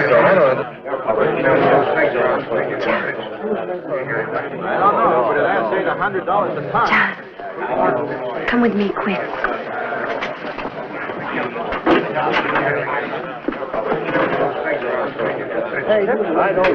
Boil away and there's the silver. Silver, all right, Si. No, wait a minute. If it's that rich in silver, how come none of us saw it? Because it's not in its native state. It's in the form of a sulfide. I still don't believe it. Well, sure, I can tell you. I got it from Orson Keeler. That was worth what I paid for it. Well, where did he get it? Huh? Orson Keeler! Oh, he was a Mormon. He's dead now. Where, Dad? Where did he get it? He made it. That is his business, making grindstone. Come over here once a year from Utah. Utah? Whereabouts in Utah? Think, Dad, think. I don't have to think. I know. Town of Leeds. Sandstone hills all around there. Dad, this grindstone is full of silver. High grade. Silver? Well, why didn't you say so? Oh, yes, comes from a certain reef. White reef, they call it. It ain't white, though. It's this color, see? Pink, streaked with lavender. Thanks, Dad. I'll saddle up. I should be there by morning, and you tell Murph I'll locate for him and you, too. Oh, John, don't forget Dad here. Right. Silver. And when the others come to ask you, I can't hear a thing. I don't know how I lived through it. Standing here watching. It's as though my own heart were in that crucible. Yeah. Mine, too. Oh, Lisa. Lisa.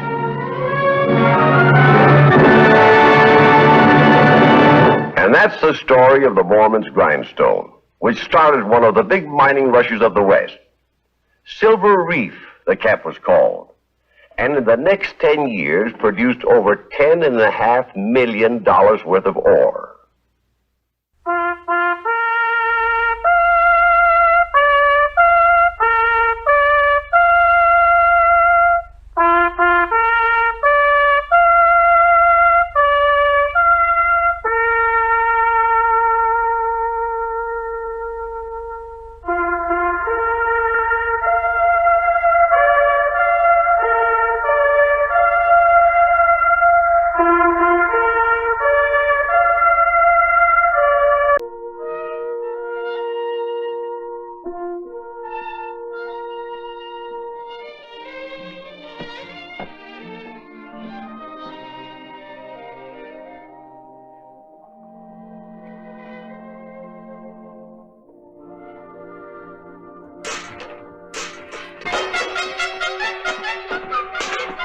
Out of my clean house. You hear me, Ortho?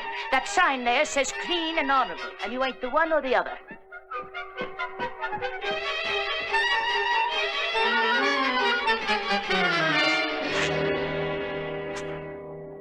Oh, come out of your class with Mamie Scully, Ortho. Don't you know that? Well, I ain't noticed her putting on no vanilla extract for you. You just stand back and give me room according to my strength.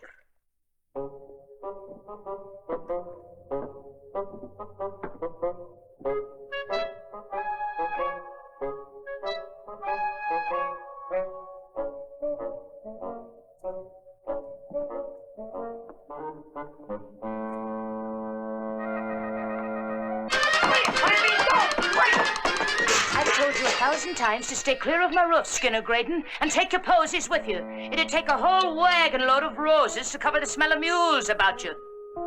But Mamie, darling.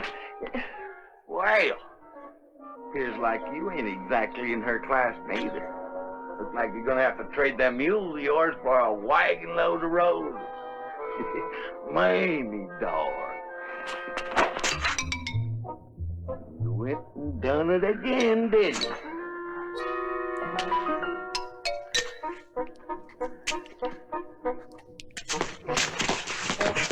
Attention!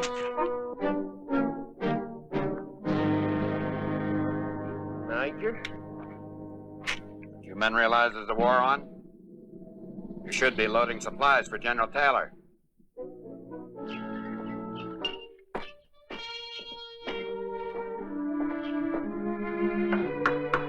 I thought I chose you to...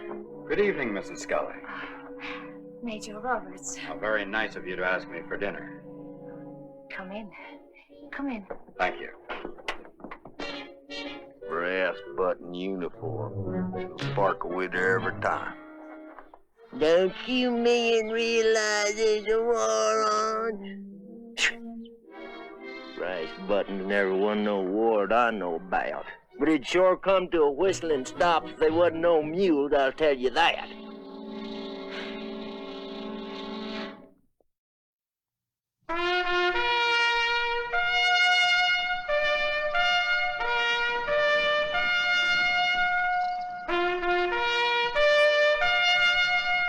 Death Valley Days.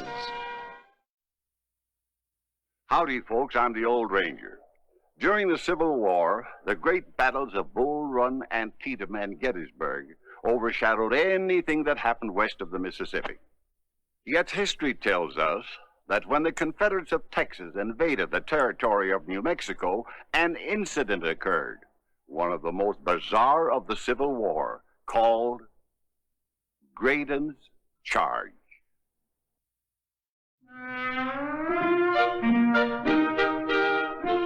Here, take that. It'll make it all better. Atta girl. Girl?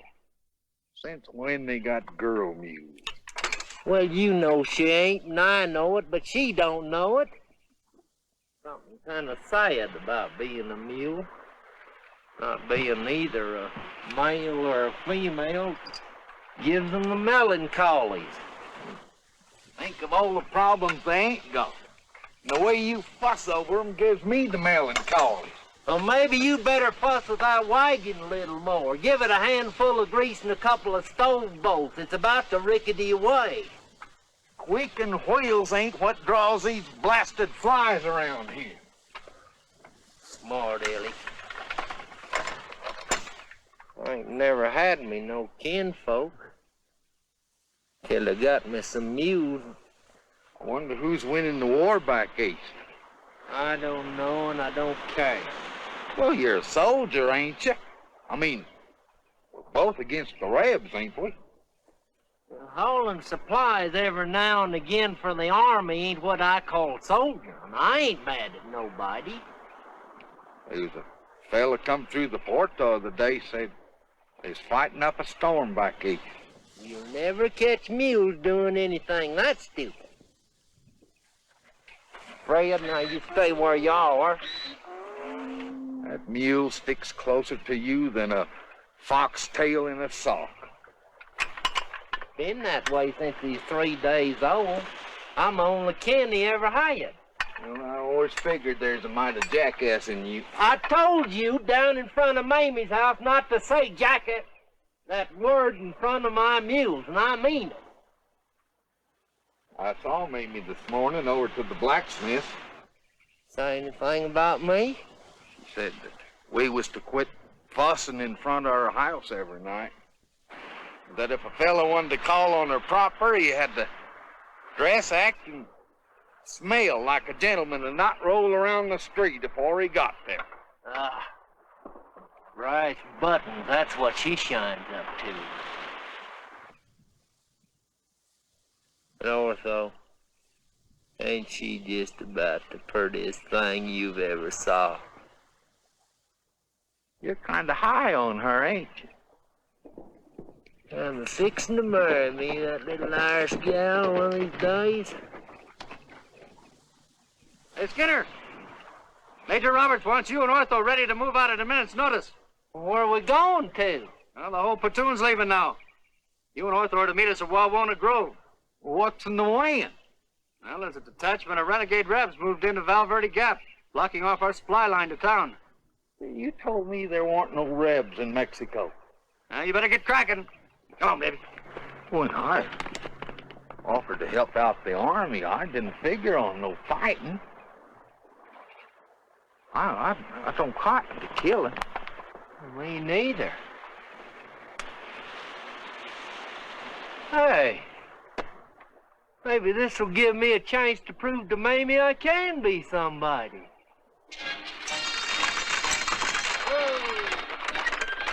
There, hold my mules. I'll be back in a minute. Man could get his head broken in less time.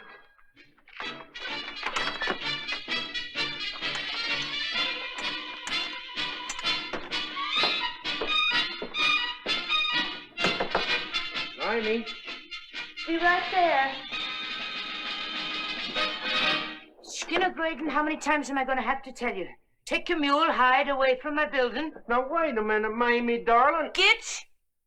But, Mamie, I'm going off to war. War? You? Yes, ma'am. Major Roberts and me, we're moving to stop the Rebs at Valverde Gap. It's true, then. The Confederates are in New Mexico. Why, renegades are coming up the Rio Grande. Heaven have mercy. Why are you joining the Major? You're not in the army. Well, I'm trying to tell you, the U.S. of A. Army put me in command of a supply party. Good luck to you. And your supply party. Is that all you're gonna say?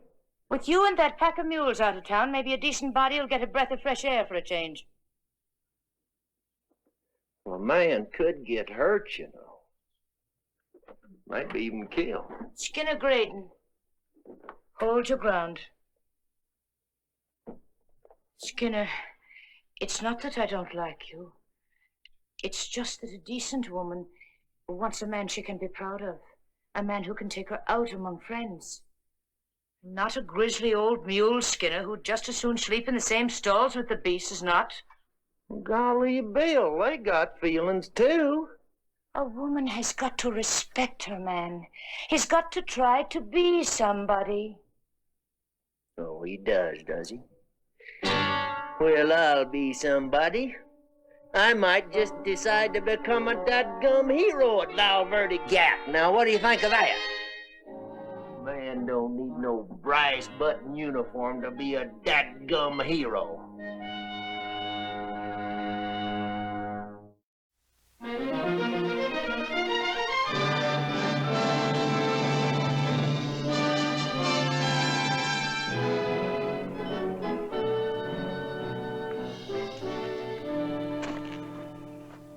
They got themselves nicely dug in down there at Valverde Gap, cutting off the road to town. I don't understand, Major. Rebs, what are they doing way out here? This town is the most important supply depot west of the Mississippi. And those Rebs are mercenaries, profiting off the war, ransacking towns. What'd you figure on doing, sir? I don't know. They got a decided advantage. We try to attack them, we expose ourselves to crossfire on both flanks.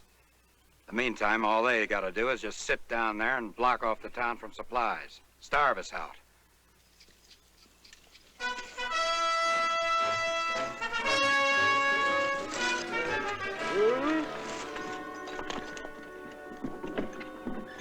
You're late, Graydon. Can't make no speed to pulling the square wheel wagon. Square wheels? It can't move no faster than them jackasses of... Ortho, I've told... That's enough of that. Did you bring the supplies I ordered? Yes. Dynamite? Yes, sir. It's in that thing. Corporal, get that wagon unloaded. Lend a hand here. When do the fighting commence, Major? I cannot order men to suicide. Unless I can figure out some way to get those renegades out of that gap below us, there'll be no fighting. No fighting? You mean we made this whole trip for nothing? We're not going to start any fight until I know we can win. Lord, Ellie. No fight. Don't look like I'm gonna get myself a chance to be no hero. Appears like.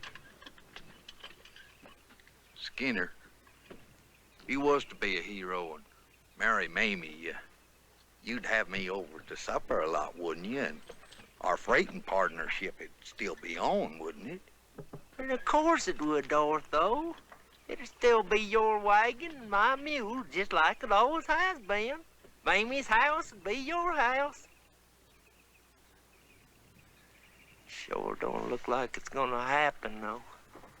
Us going back with our tail between our legs and all. Well, we could always tell her a lie. You want the mules.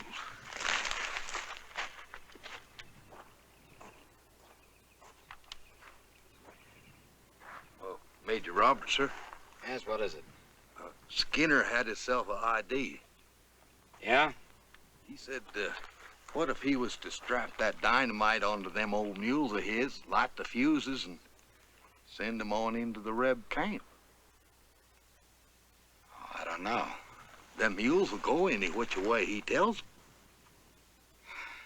We'd have to time the fuses just right. Good work, though. They wouldn't be expecting it. Why not? Like Skinner says, why not?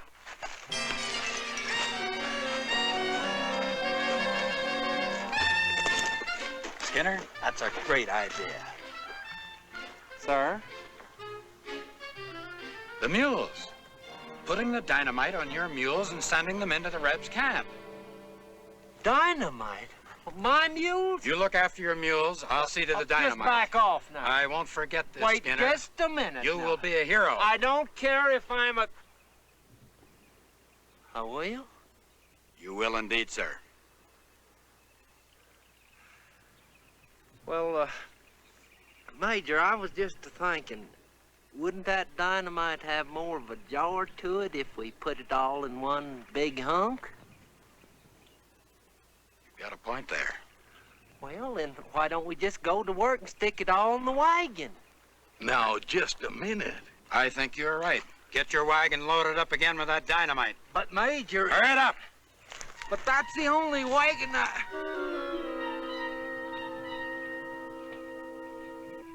Well, why don't we just go to work and stick it all in the wagon?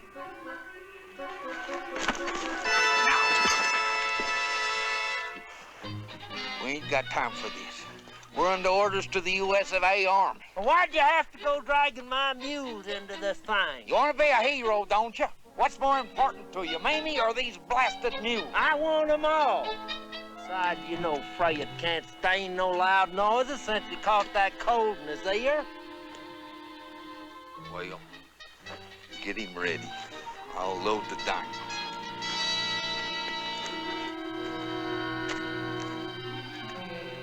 Yes? We're about ready, Major. All right.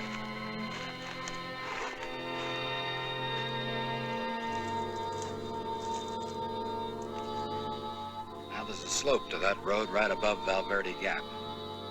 That's the spot to light your fuses, because it angles right down into the Rebs' camp. Now, once you get this wagon started to rolling, you pull back on the double, you understand? Yes, sir. You sure you don't want me to send a few men with you? Well, maybe I could use one volunteer. All right, here's your man. But I ain't no volunteer. You are now. Congratulations. Good luck, Skinner. You too. But, Major... Move out.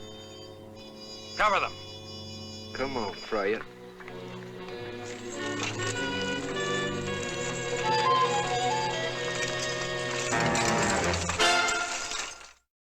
Now they've reached the road down to the gap.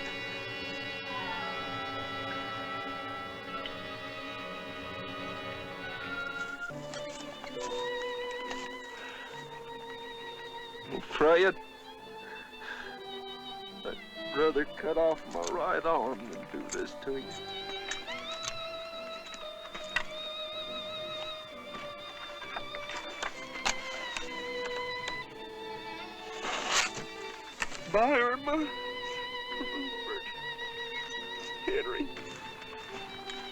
It's lit, Skinner.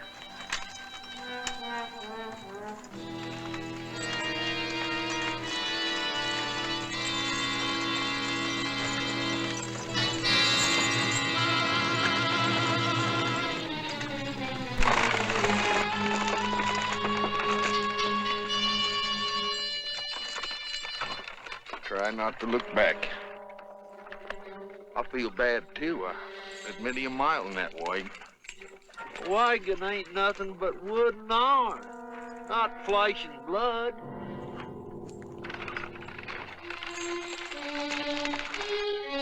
Wagon start down the slope, Major. Good.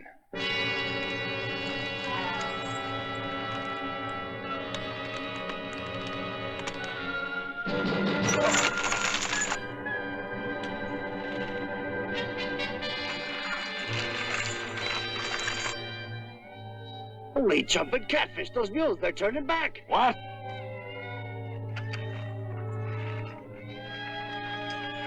Oh, no. Hey, Graydon! No, quiet. You don't want to alert those rebs. Skinner doesn't realize those mules are following him. Like I told you, I was told them mules the only kin I ever had. I know. Sure ain't easy.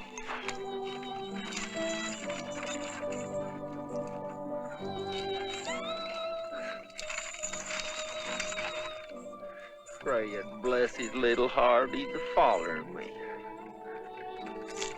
He's a-following me! Skinner's running back toward the mules.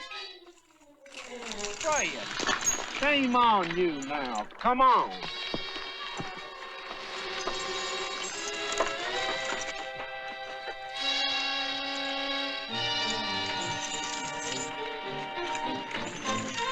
Now you get going, Fred. Go! He's got the wagon headed back down the road. But wait. The mules are turning around again. Skinner! He's a-doing it again!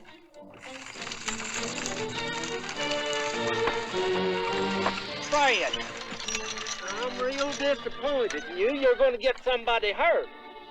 Get out of there, Skinner! She's gonna blow! Any minute!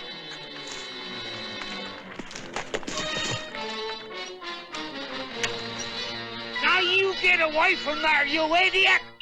Skinner's fooling around with the wagon. Here. Why doesn't he get rid of that fuse? He's gonna get killed.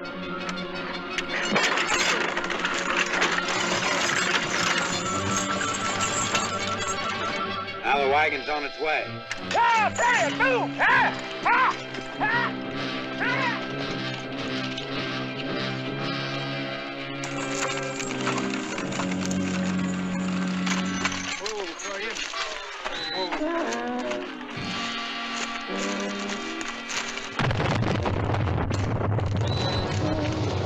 He did it! He did it! By gosh, he did it! What's left of them is retreating, Major. They're leaving. They're ours, men! Come on, charge them!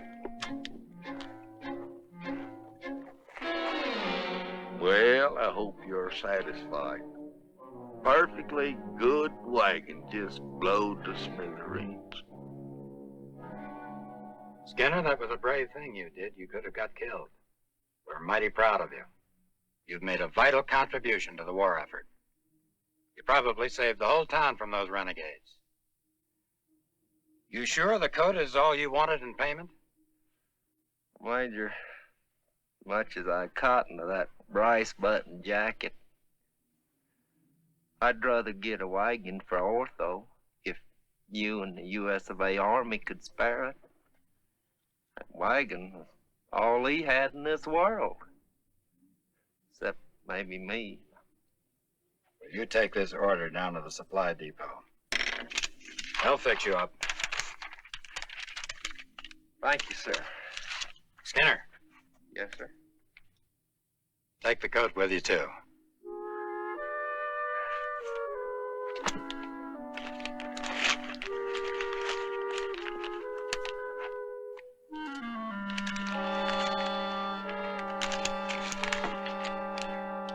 Thank you, Major. Sir? Well, would you look at the brass button prairie dude all shined up like a wet eyeball? If you'd quit being such a smart aleck and take this over to the supply depot, they'd give you a new wagon. New wagon. We're in business again. We sure are. Now me, I'm going courting. Would you put my mules in the corral, wagon boy?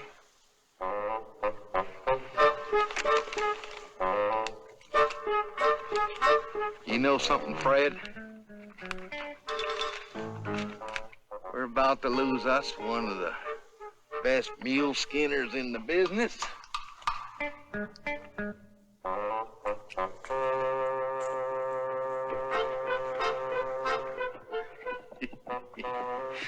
Wagon boy.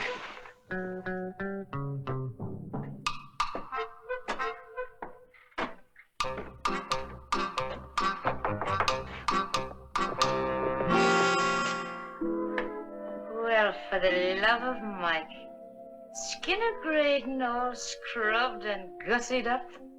Why, you old renegade, you're almost handsome. I heard tell you were a hero today.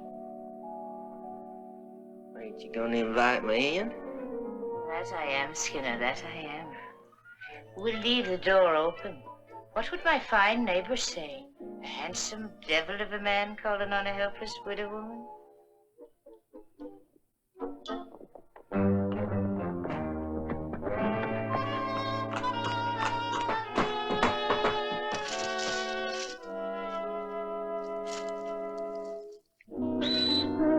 Get that smelly beast out of my parlor!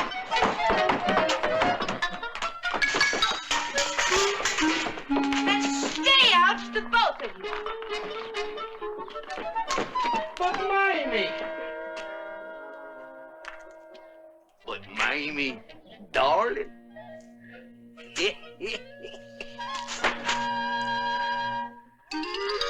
Well, you had to go and do it again, didn't you?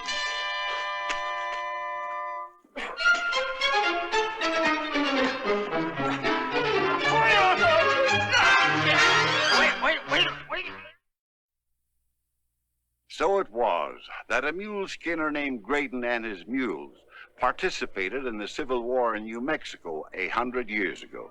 And today, a small town named Muleshoe is constructing a life-size monument to commemorate the mule's contribution to American history.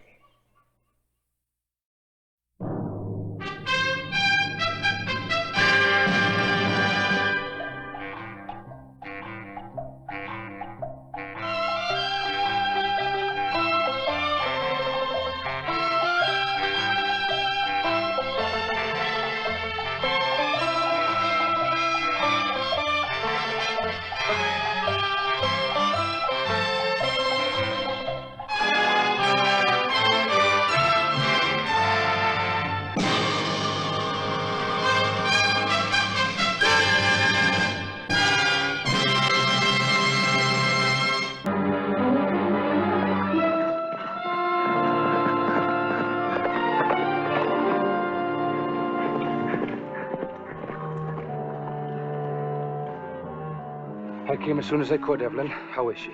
Going fast, Father.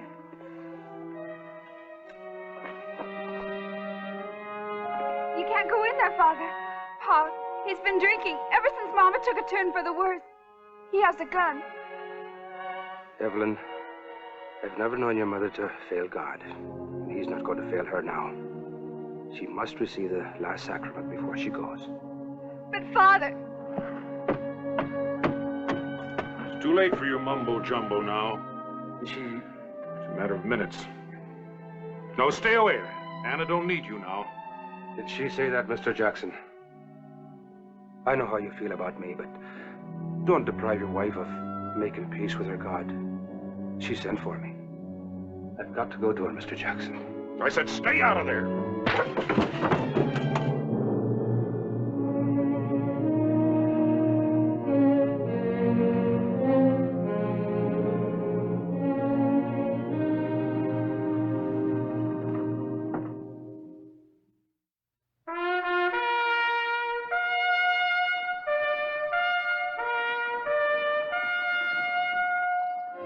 Death Valley Days. Howdy, folks. I'm the old ranger. In 1862 in Virginia City, Nevada, a priest, a former gold miner himself, attempted to supply a badly needed necessity to the West, the Word of God. His name was Father Patrick Manigault. He was a rugged, dedicated, two-fisted disciple of the West Side of Heaven.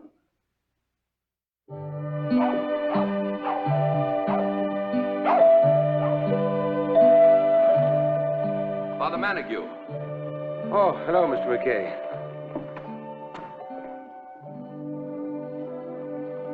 Little something for your kitty, Father. Well, thank you. Father, I understand you and one of my foremen had a little disagreement last night. Yes, that we did. Well, you know, Father, boys will be boys. Mr. McKay, your foreman was bent in a night to sin. And he was taking young Davy Bronson, the 17-year-old boy, with him. Well, now, Davy's going to have to learn sooner or later. Now, look, Father, my men work hard in the mines, and they need relaxation. Oh, you think sin is relaxing, huh? Well, what I mean, a man of the cloth shouldn't...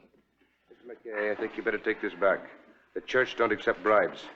All right, Father, maybe my man was leading some kid astray. But you didn't have to bust his nose to change his mind. Well, I'm sorry about that. I truly am. But, you see, he became a bit unruly, and I had to persuade him to behave himself. Persuade him? He was out for 2 hours. All right. Maybe my man had it coming to him. Davy is a nice lad. That he is. And he'll learn about life soon enough without being pushed into it before his time. I understand your ore's running about $400 a ton now. Just about. Fine. Yeah, the good Lord hasn't forgot Virginia City. Hope it don't forget him.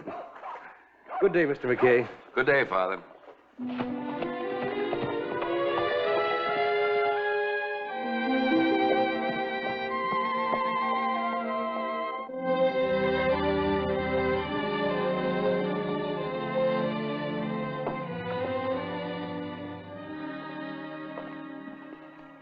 Oh, Father Pat, been waiting for you an hour now. What's the trouble, Ursula? Well, that man of mine, what else? Oh, the Lord only knows the terrible torment he puts me through, and me skull-dragging for him and that brood of ours. Well, Chris is a good man, Ursula. A little weak at times, but he's a fine man. Mm-hmm. Only this morning he gets his paycheck, and off to the Silver Eagle Saloon he goes to throw away every last penny on that 21 table. Well, now, look, you run on home, and I'll go see Chris. Maybe he's not lost all the money yet. We need that money, Father. All right. Now, you run on home. Go on. Hit it again, Pete.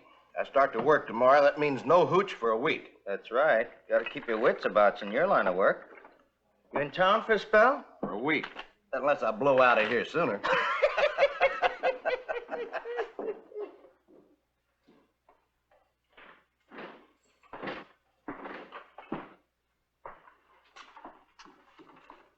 Hello, Padre. Oh, Pete.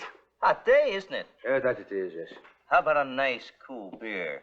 Well, thank you, Pete, but not when I'm on duty. I'll tell you, though, I would like a nice tall glass of sassafras. Coming right up.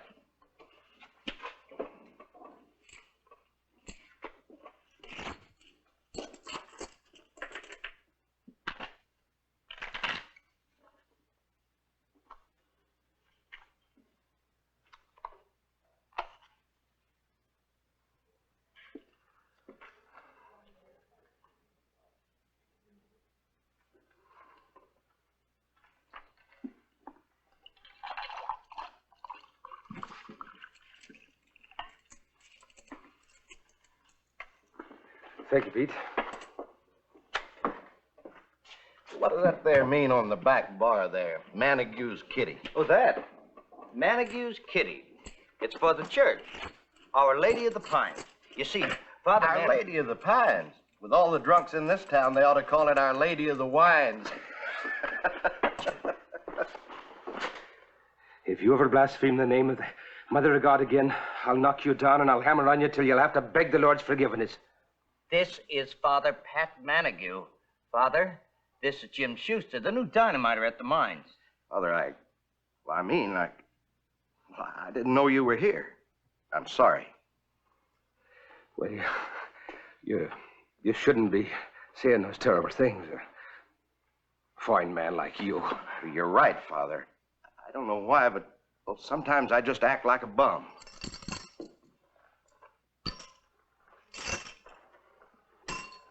Well, thank you very much. God bless you. Hello, boys. Chris, come on, let's go on home. But, Father, your luck's just beginning to turn. Padre, I've spoken to you about this before. You've got no right to come in here and bust up the games. Saloon's no place for a holy Joe. Mr. Manning, I'm neither holy nor is me name Joe. And this game's no place for honest card players who are not familiar with dealing seconds. You wouldn't say anything like that if you weren't wearing that starched collar.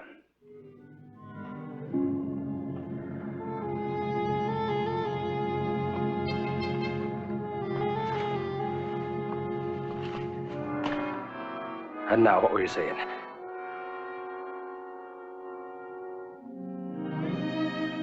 Come on, Chris. I'll walk on home with you.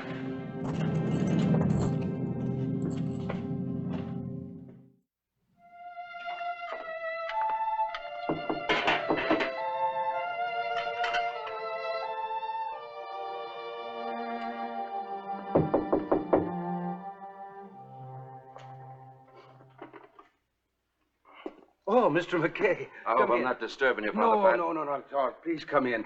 I was just finishing my supper, having a cup of coffee. Would you join me? Yes, I would. Thank you. Sit down, won't Thank you? you, thank you.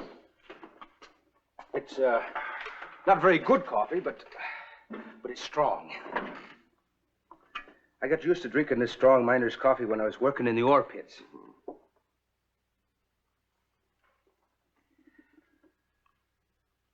Well, tell me, Mr. McKay, what brings an important man like yourself to me humble house at such a late hour? It's about your church. I'm here to offer you a handsome price for it. Sell my church? Let me show you something, Father.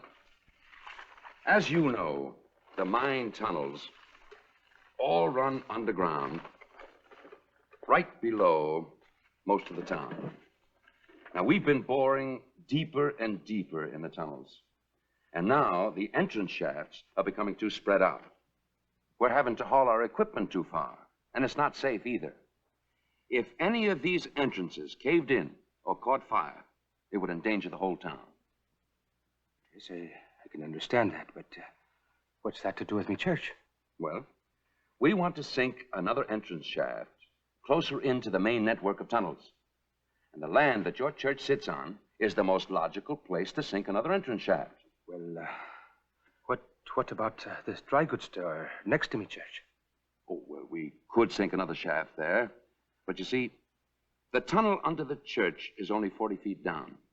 The tunnel under the store is 65 feet down. Now, you know old man Edelman. He isn't about to part with that broken down old store of his. What do you say, Father? We'll give you $5,000 for it. That's 3 times more than it's worth. Don't judge the worth of a church by money, Mr. McKay. I didn't mean it that way, Father. Mr. McKay, do you have any idea what that church represents? I was only 14 years old when my parents died, and I came to this country from Ireland to work in the mills. I'd always wanted to be a priest, but I don't know. I didn't know if I had the stuff for the cloth. You see, I used to have a terrible temper. God forgive me. Then I came out here to California, Moore's Flat. Went to work as a miner, working a claim. And I saw men die, trying to make peace with their God alone. And I thought if I could just become a good priest of the church, I'd be the happiest man alive. And fortune smiled at me. My labor was rewarded with a competence. Then I went to Paris to St. Sepulchre Seminary. 8 years later, I came back to my miners. You know, in those first days, I used to say Mass in a tent. And back there in the beginning, nobody seemed to want to help me. They just didn't seem to want me around. It was an unholy place then, Father. You gave them a conscience. It's taken a lot of work, sweat, and prayer to bring that church to Virginia City. I couldn't sell it now, not for any amount of money. But with that money, you could build another one, a bigger one. I don't know. I've tread on in the interest of God and morality, I hope. I've tread on a lot of very important toes in this town. They could make it difficult for me to buy land or material to build a new church. I just couldn't chance it. Well, I tried. I'll go to work on old man Edelman again. But we've got to sink another escape shaft. It's getting dangerous. I'll say a prayer for you. Thank you, Father. Big thing. Oh. Big. I got two says he can't make it. Now, You're big. covered, Jethro. Big. Oh, 6 and 1. Come on. Oh, are you out of your minds insulting the house of God? Get away from the church. Oh, so this is your doing, Mr. Manning. What's wrong, Padre? Seems to me if you can preach where they gamble can gamble where you preach. Get out of here, the three miserable souls of you. Now! Or so help me. I'll make you wish you had never seen the sight of this church.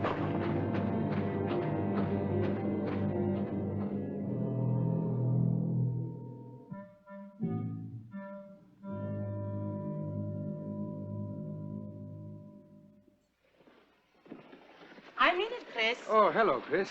Priscilla. Father Pat, tell this man, will you? He wants to go back to the 21 game again. Just a little while, Father. I feel lucky. Oh, lucky, he says. He's going to throw away the whole thing, every cent. You know, Ursula, I think it might be a good idea for Chris to go to that game today. Father Pat. As a matter of fact, I'll go with you. Come on.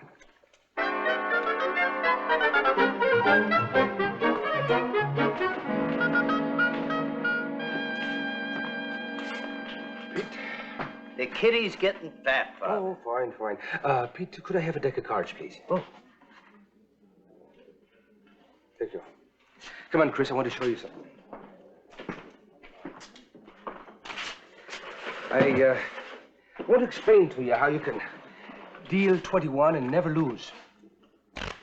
That is, actually, it's very simple. If you know how to deal seconds.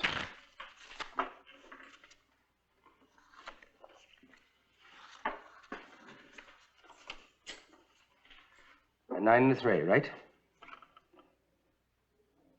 Right. Yeah, well, naturally, now you'd want to draw another card. Well, I'm going to break you. 22. You lose. I sure do. I'll show you something else.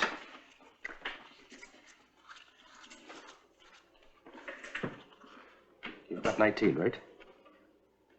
Naturally, you'd stay on that. I'm going to give myself an 8. 21. It's the name of the game. Well, how do you do that?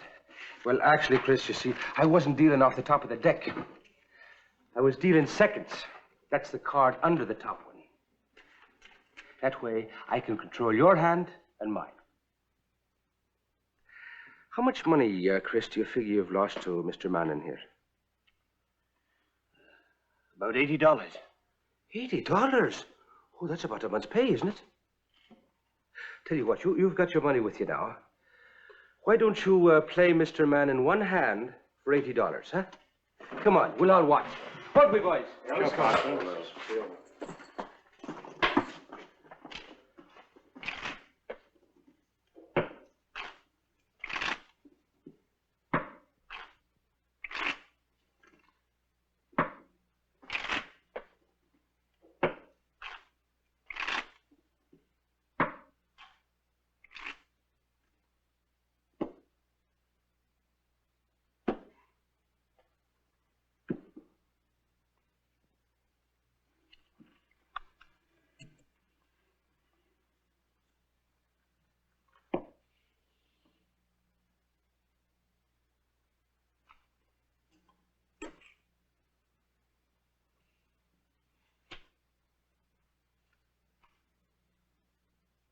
He's busted. I win. Let's do it again. Another 8. That's enough, Chris. Let's go. Father, it's a streak. Now, Chris.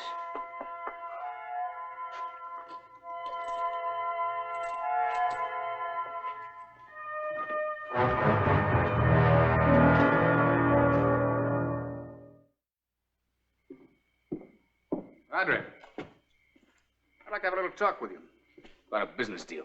Now, wait a minute. Look, we're both businessmen. You get people to kick into your kitty, and I get them to kick into mine. Now, maybe we can make a deal. You keep off my neck, and I'll see that Montague's kitty gets a sizable donation every Sunday. Now, you listen to me, Mr. Manning. Gambling's one thing, but cheating's another. Now, if you've got to gamble, be honest. Because if you don't, I'll have you run out of Virginia City. Wait a minute. I'm making you a wonderful proposition, Padre. You want to fix up that church of yours, don't you? That's why you've got these kiddies all over town. You want a big cross right over the door, don't you? Well, those things are awfully expensive. But I'll see that you get a real fancy one. Believe me. The cross is expensive. But they're all paid for by the man that hung on the first one in Calvary. He paid for them all with his own precious blood. Now, if you ever open your heathen mouth to blaspheme the Holy Cross again, I'll...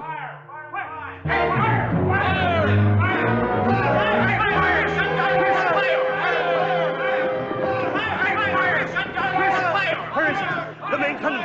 Number 3. It runs right down through the center of town. It's an inferno. Keep that water moving!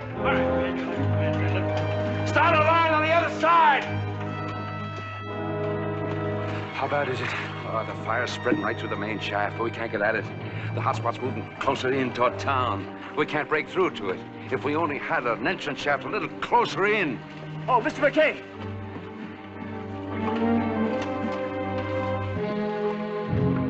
It's Schuster. I think the smoke's done him in. Well, let's get him out of there!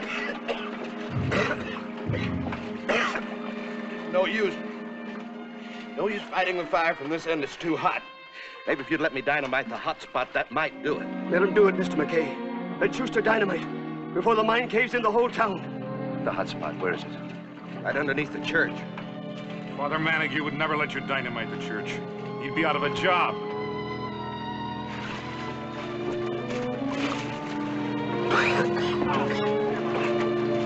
Father, I've got to talk to you. Close up the line here for us. The fire's out of control, Father. The only chance we've got is to dynamite the hot spot and hope that the debris will smother out the flames. If we don't, Virginia City could be destroyed. If all those wooden beams and wooden shafts underground burn up, there'll be a tremendous cave-in. Well, that's what you're going to do then. Dynamite. That's up to you, Father. The hot spot is directly under your church.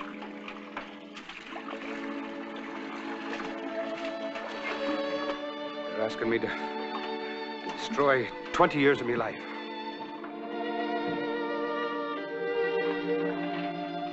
Holy Joe's no fool. They're gonna blow up that church, town or no town. God moves in strange ways sometimes. Dynamite the church.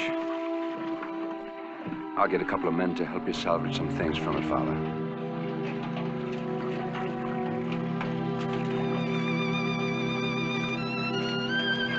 But the good father told you to forget it, didn't he? Suppose it was your ranch we had to destroy, Jackson. Would you be man enough to permit us to dynamite it? Well, Father Pat is. Well, don't you mean he's willing to let you destroy his church? Yes. Just to get your dynamite rig. Right. Chris, Pete, give the father a hand.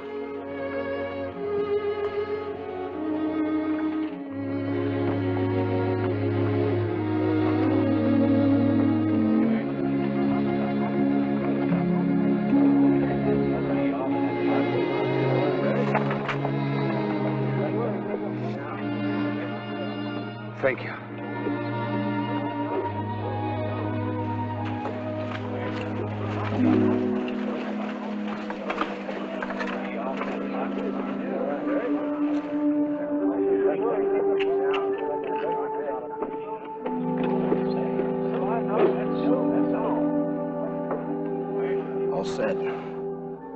go.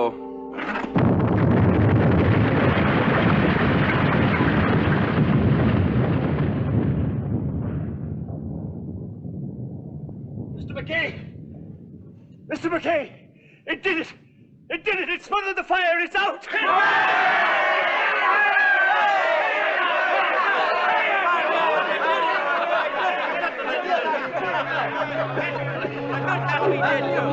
Good job he did.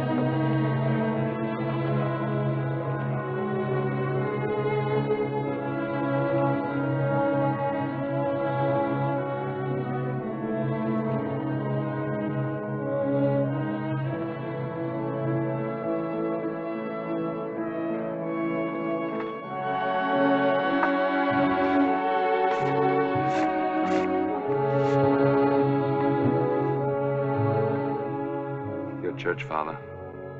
It saved the whole town. We're grateful. We'll build you another church, Father. A bigger one. More beautiful and glorious than the other. Even if I have to build it myself, so help me. That's right, Father. We'll pass Montague's kitty around and start it right now. Here it is. What are we waiting for? Everybody pony up.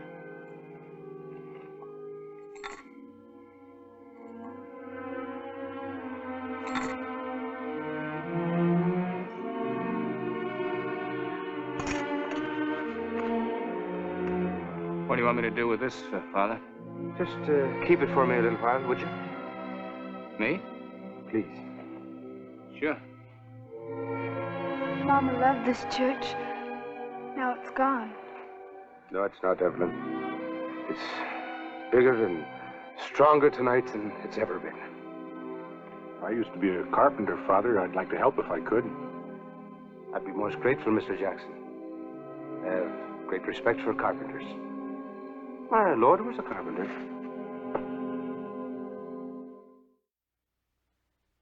Father Montague's church was rebuilt, and to this very day it still stands in Virginia City. Father Pat went on to build more churches throughout the West, and he was appointed the first Bishop of Sacramento.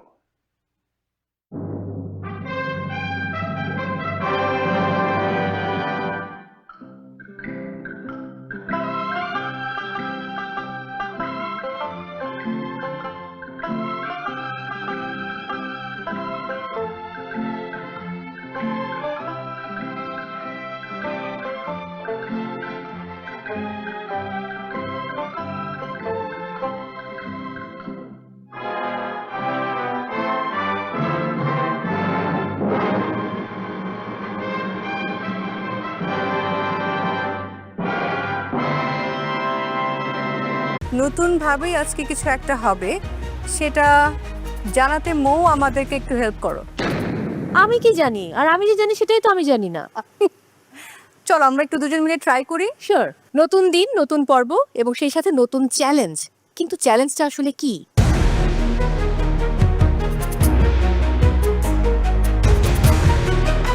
আজকে আমাদের নতুন করে challenge শুরু হবে, জানি না কি হবে, দেখা যাক।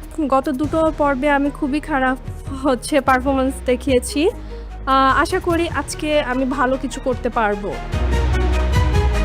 দুটি চ্যালেঞ্জ আমাদের অলরেডি হয়ে গিয়েছে। আমার কাজ, আমার প্রেজেন্টেশন নিয়ে শুরুতে আমি যেভাবে সবাইকে ইমপ্রেস করেছি আমি এটা ধরে রাখার চেষ্টা করছি। নতুন ভাবেই আজকে কিছু একটা হবে সেটা জানাতে মৌ আমাদেরকে একটু হেল্প করো। আমি কি জানি? আর আমি যে জানি সেটাই তো আমি জানি না। চলো আমরা একটু দুজন মিলে ট্রাই করি। শিওর। ঠিক আছে, বলুন।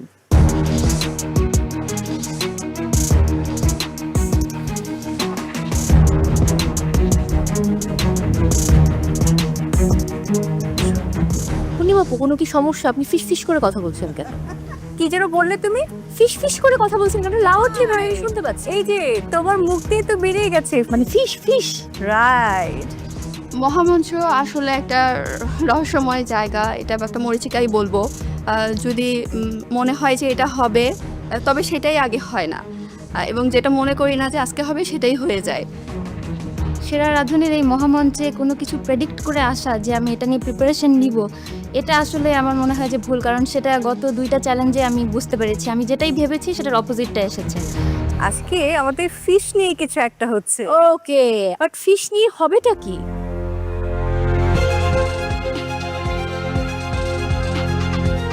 মাছ তো শুনে নিলে, মাছে ভাতে বাঙালি, সেই মাছ দিয়েই তৈরি করতে হবে আজকে আমাদের স্পেশাল ডিশ।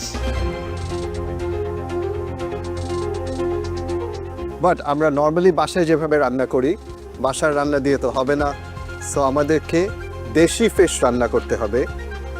দেশি মাছ দিয়ে আজকে আমরা রান্না করব, কিন্তু দেশি ফিশ দিয়ে বিদেশি রান্না করব। সো আজকে চ্যালেঞ্জের নাম ফিশ ফিউশন।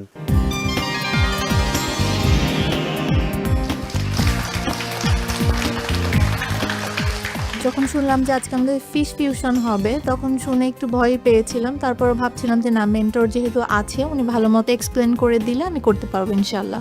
আজকে যখন টাস্কটা অ্যানাউন্স হলো যে ফিশ ফিউশন মানে দেশি মাছ দিয়ে একটা ফিউশন ডিশ করতে হবে, আমার তখনই আমার টিমে জিনাতের কথা মাথায় আসলো। আমি জানি ইন্টারন্যাশনাল কুইজিন নিয়ে তার আইডিয়াটা খুব কম।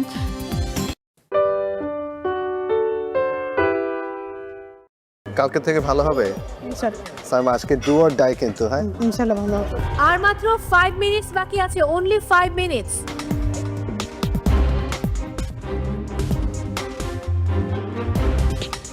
সাইমা কি অবস্থা? আজকে পাতুরি করেছি নাইস, ইলিশ মাছ আর কচু দিয়ে, আর একটা পিস করেছি ওই মান কচুটা দিয়ে। কালকে থেকে ভালো হবে ইনশাআল্লাহ। সাইমা আজকে ডু অর ডাই কিন্তু। হ্যাঁ ইনশাআল্লাহ ভালো হবে। Thank you. পার্টিসিপেন্টস, আর মাত্র 10 মিনিট বাকি আছে। এই 10 মিনিটের মধ্যে কুকিং কমপ্লিট করতে হবে, কস্টিং, কিচেন ক্লিনিং এবং প্লেটিং। সো যত দ্রুত সম্ভব বাকি সবগুলো কাজ শেষ করুন।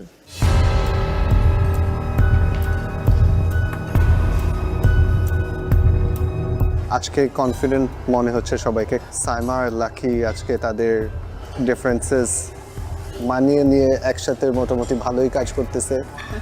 নিশাতে কাউন্টার দেখলাম একটা বিফের ডিশ করতেছে। আজকে কিন্তু নিশাতের টিম আর আপনার জানের টিম নেক টু নেক, অলমোস্ট সেম রেসিপি। চিংড়ি দিয়ে কচুর ডগা দিয়ে একটা কারি টাইপ করতেছে, green in colour, almost same. So ভালোই একটা কম্পিটিশন হবে তাদের মধ্যে। সবাই কি মানে চিংড়ি নিয়ে খেলছে না? মোটামুটি চিংড়ি নিয়েই। নাশিতারা একটা চিকেনের ডিশ করতেছে, আর নিশাদদের দেখলাম একটা বিফের ডিশ করতেছে। প্রেশার কুকারের ভিতরে দেখতে পাইনি ভিতরে কি অবস্থা, বাট বিফ দিয়ে তারা রেসিপি করতেছে।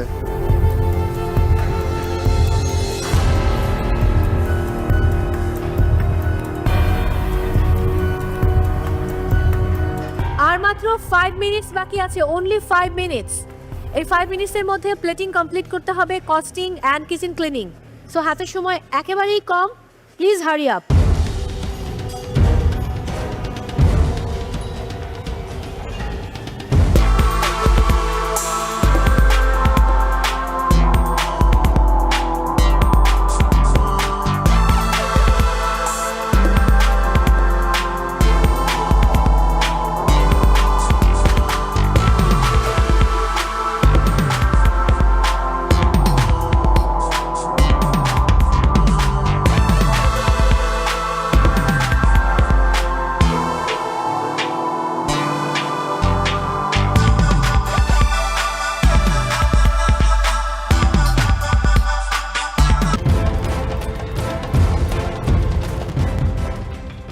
ওকে, কাউন্টডাউন দিচ্ছি। 10, 9, 8, 7, 6, 5, 4, 3, 2, 1, 0 and time's up.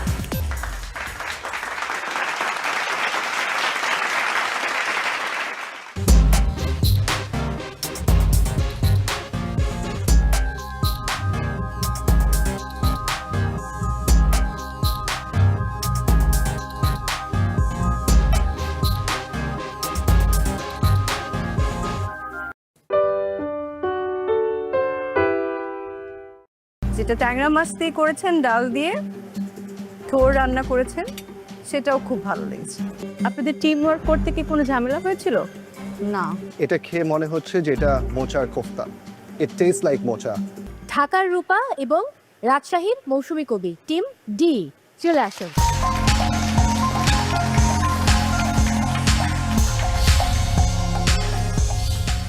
আমরা আজকে করেছি মোচার কোপ্তা কারি, বিনি চালের ভাত আর ট্যাংরা মাছ দিয়ে থোড়ের হচ্ছে ঝোল, সঙ্গে ডাল আছে, কাতকি মাছ দিয়েছি প্রোটিনটা একটু বাড়ানোর জন্য, মানে অ্যাড করেছি আর কি।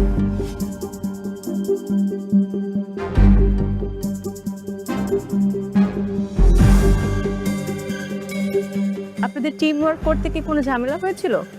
না। ফুড টেস্ট নিয়ে যদি বলি, যেটা কলার মানে মোচাটা দিয়ে যেটা কোপ্তা করেছেন, রাইট? জি। এটাতে আবার কাচকি মাছ দিয়েছেন, খুব সামান্য পরিমাণ দেওয়া আছে। মানে এটার যে কি ফ্লেভার, মানে এটা মালাইকারি মনে হচ্ছে না কি মনে হচ্ছে? কারেন মালাই, মানে আমি বলছি যে আমার কাছে কি আমি মালাই কোপ্তা খাচ্ছি না কি খাচ্ছি। কোনো কাচকি মাছের আছে না একটা ফিশি স্মেল থাকে, খুব সামান্য একটু থোড়ের যে ফ্লেভারটা যেন নষ্ট না হয়ে যে ওইটার পথপর বলছে, আবার আমি আবারও মোচা বলি, তো মোচার ফ্লেভারটা যেন ওইটা নষ্ট না হয় এই জন্য খুব সামান্য একটু দিয়েছি। ফ্লেভারফুল, খুবই মজা, আউটস্ট্যান্ডিং। আর চালটা তো ভালো লেগেছে। যেটা ট্যাংরা মাছ দিয়ে করেছেন ডাল দিয়ে, থোড় রান্না করেছেন, সেটাও খুব ভালো লেগেছে। Thank you. হ্যাঁ, ট্যাংরা মাছটা চুজ করাতে আমার খুব ভালো লেগেছে। কাটাটাও ভালো হয়েছে। বগুলি কাটার কিন্তু একটা স্টাইল আছে। জি ম্যাম, এটা গোল করে কেটে যদি থাকে তাহলে মানে এটা গলায় লাগে। তো ঝোল করে রান্না করা হয়েছে, ওয়াইজ ডিসিশন ছিল। আর তার সাথে ফিশটাও খুব ভালো গেছে। বাকি দুটো রাইস তো খুবই ভালো লেগেছে। আর আরেকটা আইটেম যেটা ছিল সেটাও ভালো লেগেছে। ভালো। আমার সবচেয়ে বেশি যেটা ভালো লেগেছে আপনাদের দুটো ডিশে ইজ আপনারা you stayed true to the ingredients. এটা খেয়ে মনে হচ্ছে যে এটা মোচার কোফতা। ইট টেস্ট লাইক মোচা। হালকা একটু বিটারনেস আছে, মোচা ইন জেনারেল বিটার হয়, সো ওটা বিটারনেস আছে, but it makes it up with the curry. Thank you. I really like the taste of it. Same goes for this. এটা ক্রাঞ্চিনেসটা with the fish with the dal I think perfectly blend করছে। দুটো food অনেক মজা। Thank you sir. কস্টিংটা আরও ডিটেলসে করলে better হতো, বাট ওভারঅল এখান থেকে যতটুকু দেখা যাচ্ছে cost price versus selling price is okay. Thank you, very good. Thank you. খুব ভালো ছিল।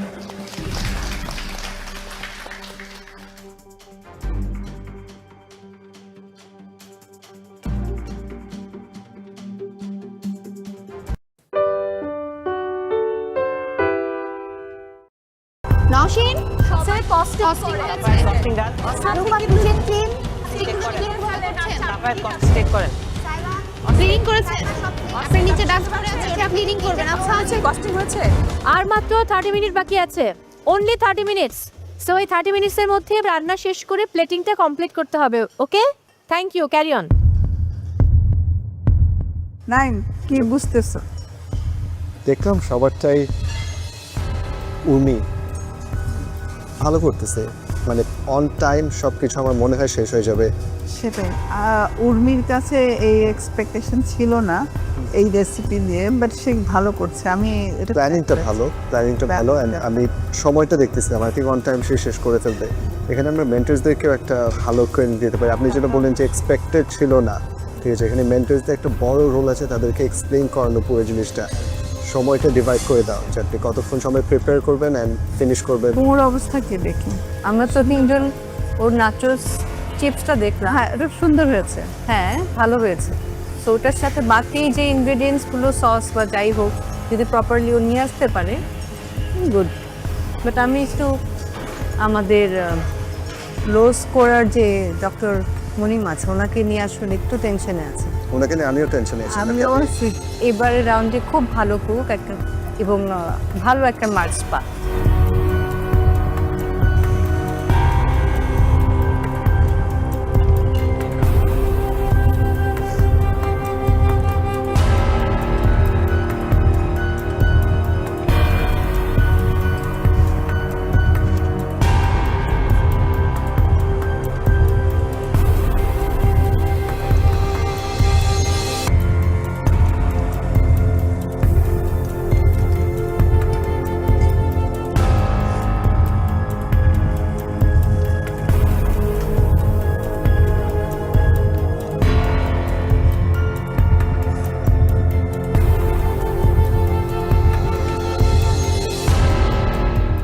পার্টিসিপেন্টস আর মাত্র 10 মিনিট সময় বাকি আছে।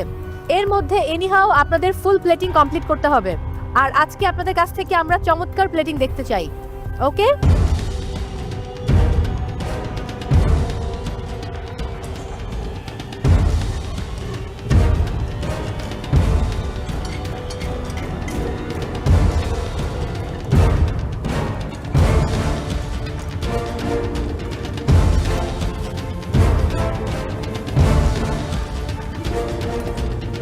পার্টিসিপেন্টস only 5 minutes আছে আর প্লিজ এই 5 মিনিটসে প্লেটিং কমপ্লিট করুন।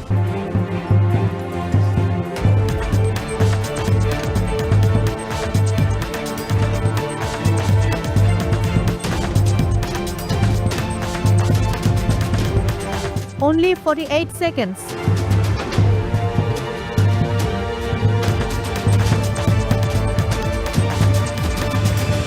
সবাই একসঙ্গে কাউন্টডাউন দেবো আজকে আমরা। রেডি?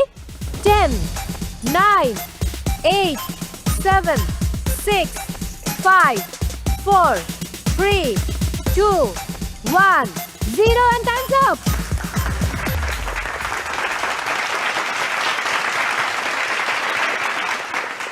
ওকে 2 ঘন্টা শেষ, তার মানে আপনাদের কুকিং টাইম শেষ।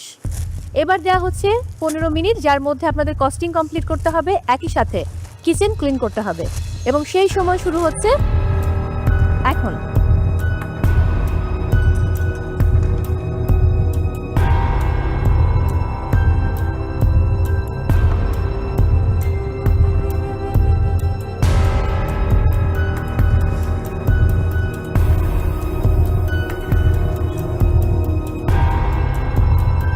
নওশিন সবাই কস্টিং ডান রূপা কিচেন ক্লিন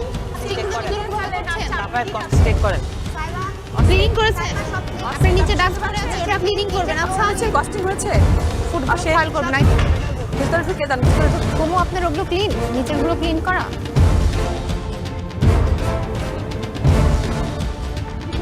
কাউন্টডাউন দিচ্ছি 10, 9, 8, 7, 6, 5, 4, 3, 2, 1, 0 and time's up.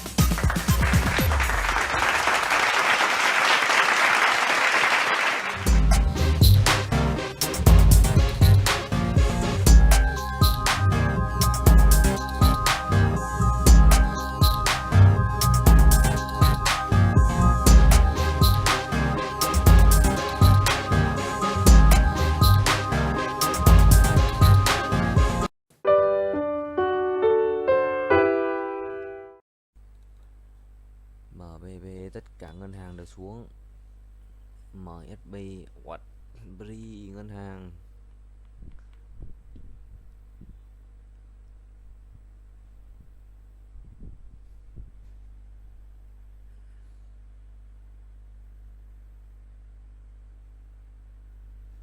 Vật liệu cơ bản, công nghệ tiêu dùng, công nghiệp, tài chính. Tài chính cái gì vậy? Dịch vụ tiêu dùng của thế giới di động này. IE1 là cái gì? MSN giá 72.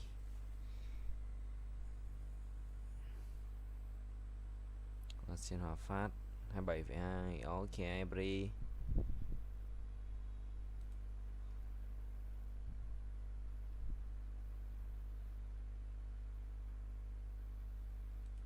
Tự doanh, nước ngoài, bán Masan, mua Hòa Phát. Tiêu tiêu tiêu tiêu.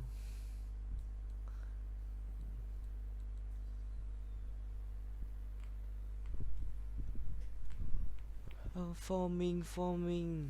Một chữ rồng.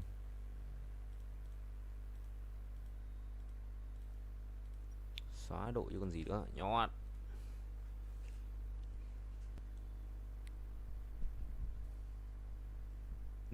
Chistana. Linh pháo thủ vụ. Một chữ gì đây? Một chữ tiền. Ây, cần một chữ tiền linh thùng và vẫn Thế này đi ha. Mà thuật.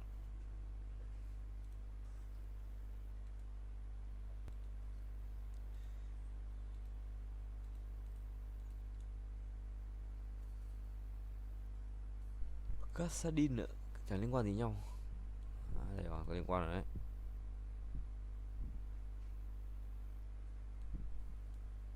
Dòng thợ săn này.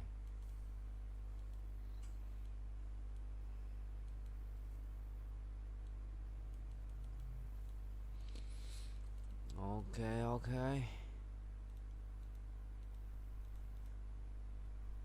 Thằng này kích 3 tên linh rồi. Can trưởng, đây can trưởng có ngay.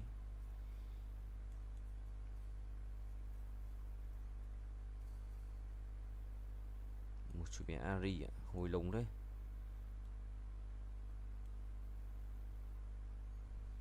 Đường nung đi cho các chơi. Nhận một tàu với một cóc mo. Ui, cái này đi. Ẩn chính ạ. Ẩn chính.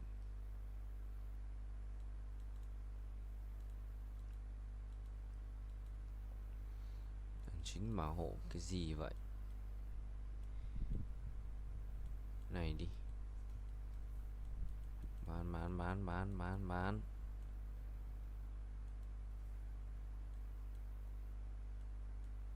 Này đi, ok.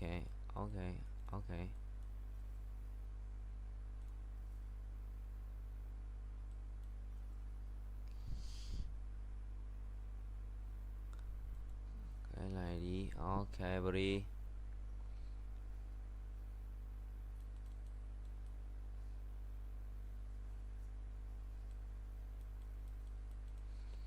Yes sir.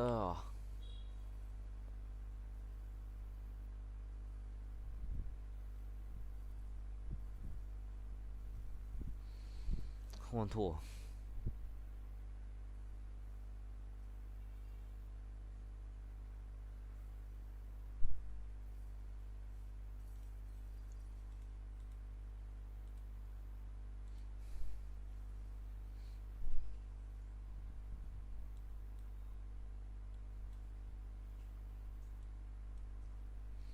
Bảo hộ ẩn chính.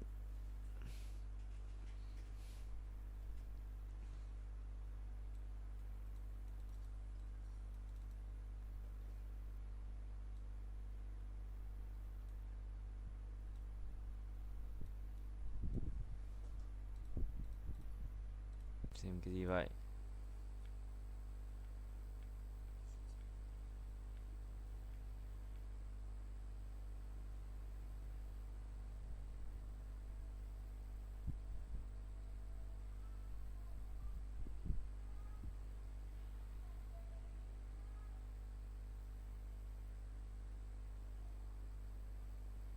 What were you doing here?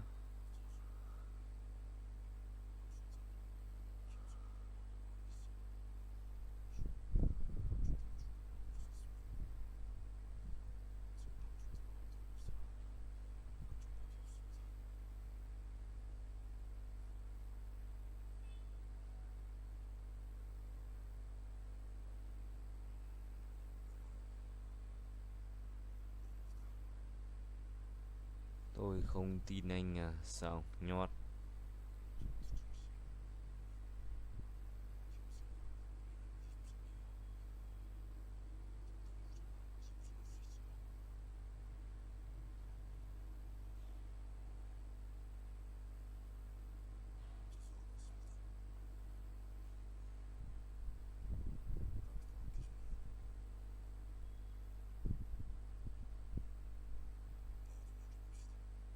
Okay, easy peasy.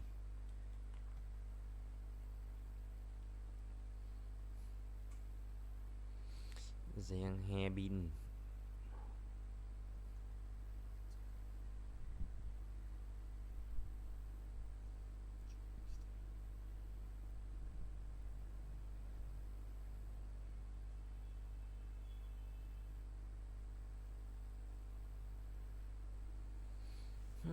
Hungry không đi ăn xong rồi.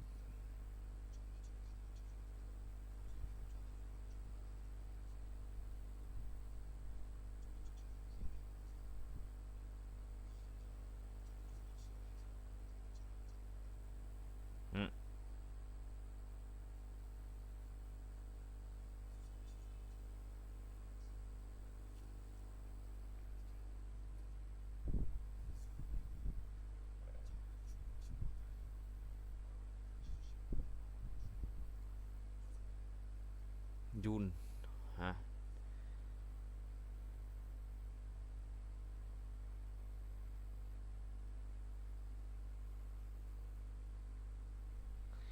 Cái gì vậy Bri?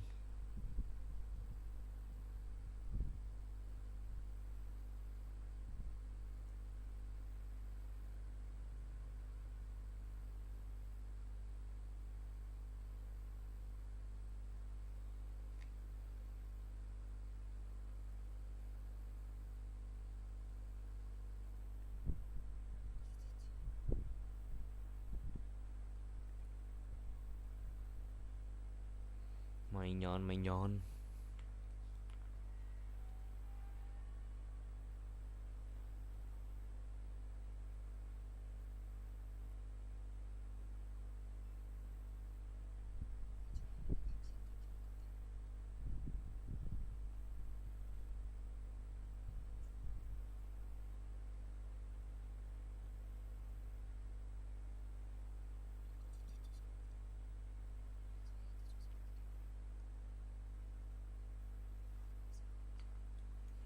Kinh lắm.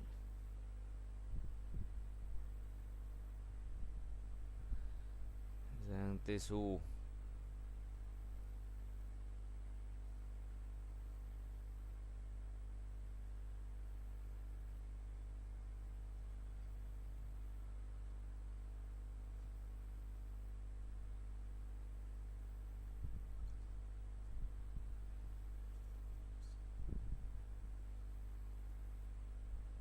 Easy peasy.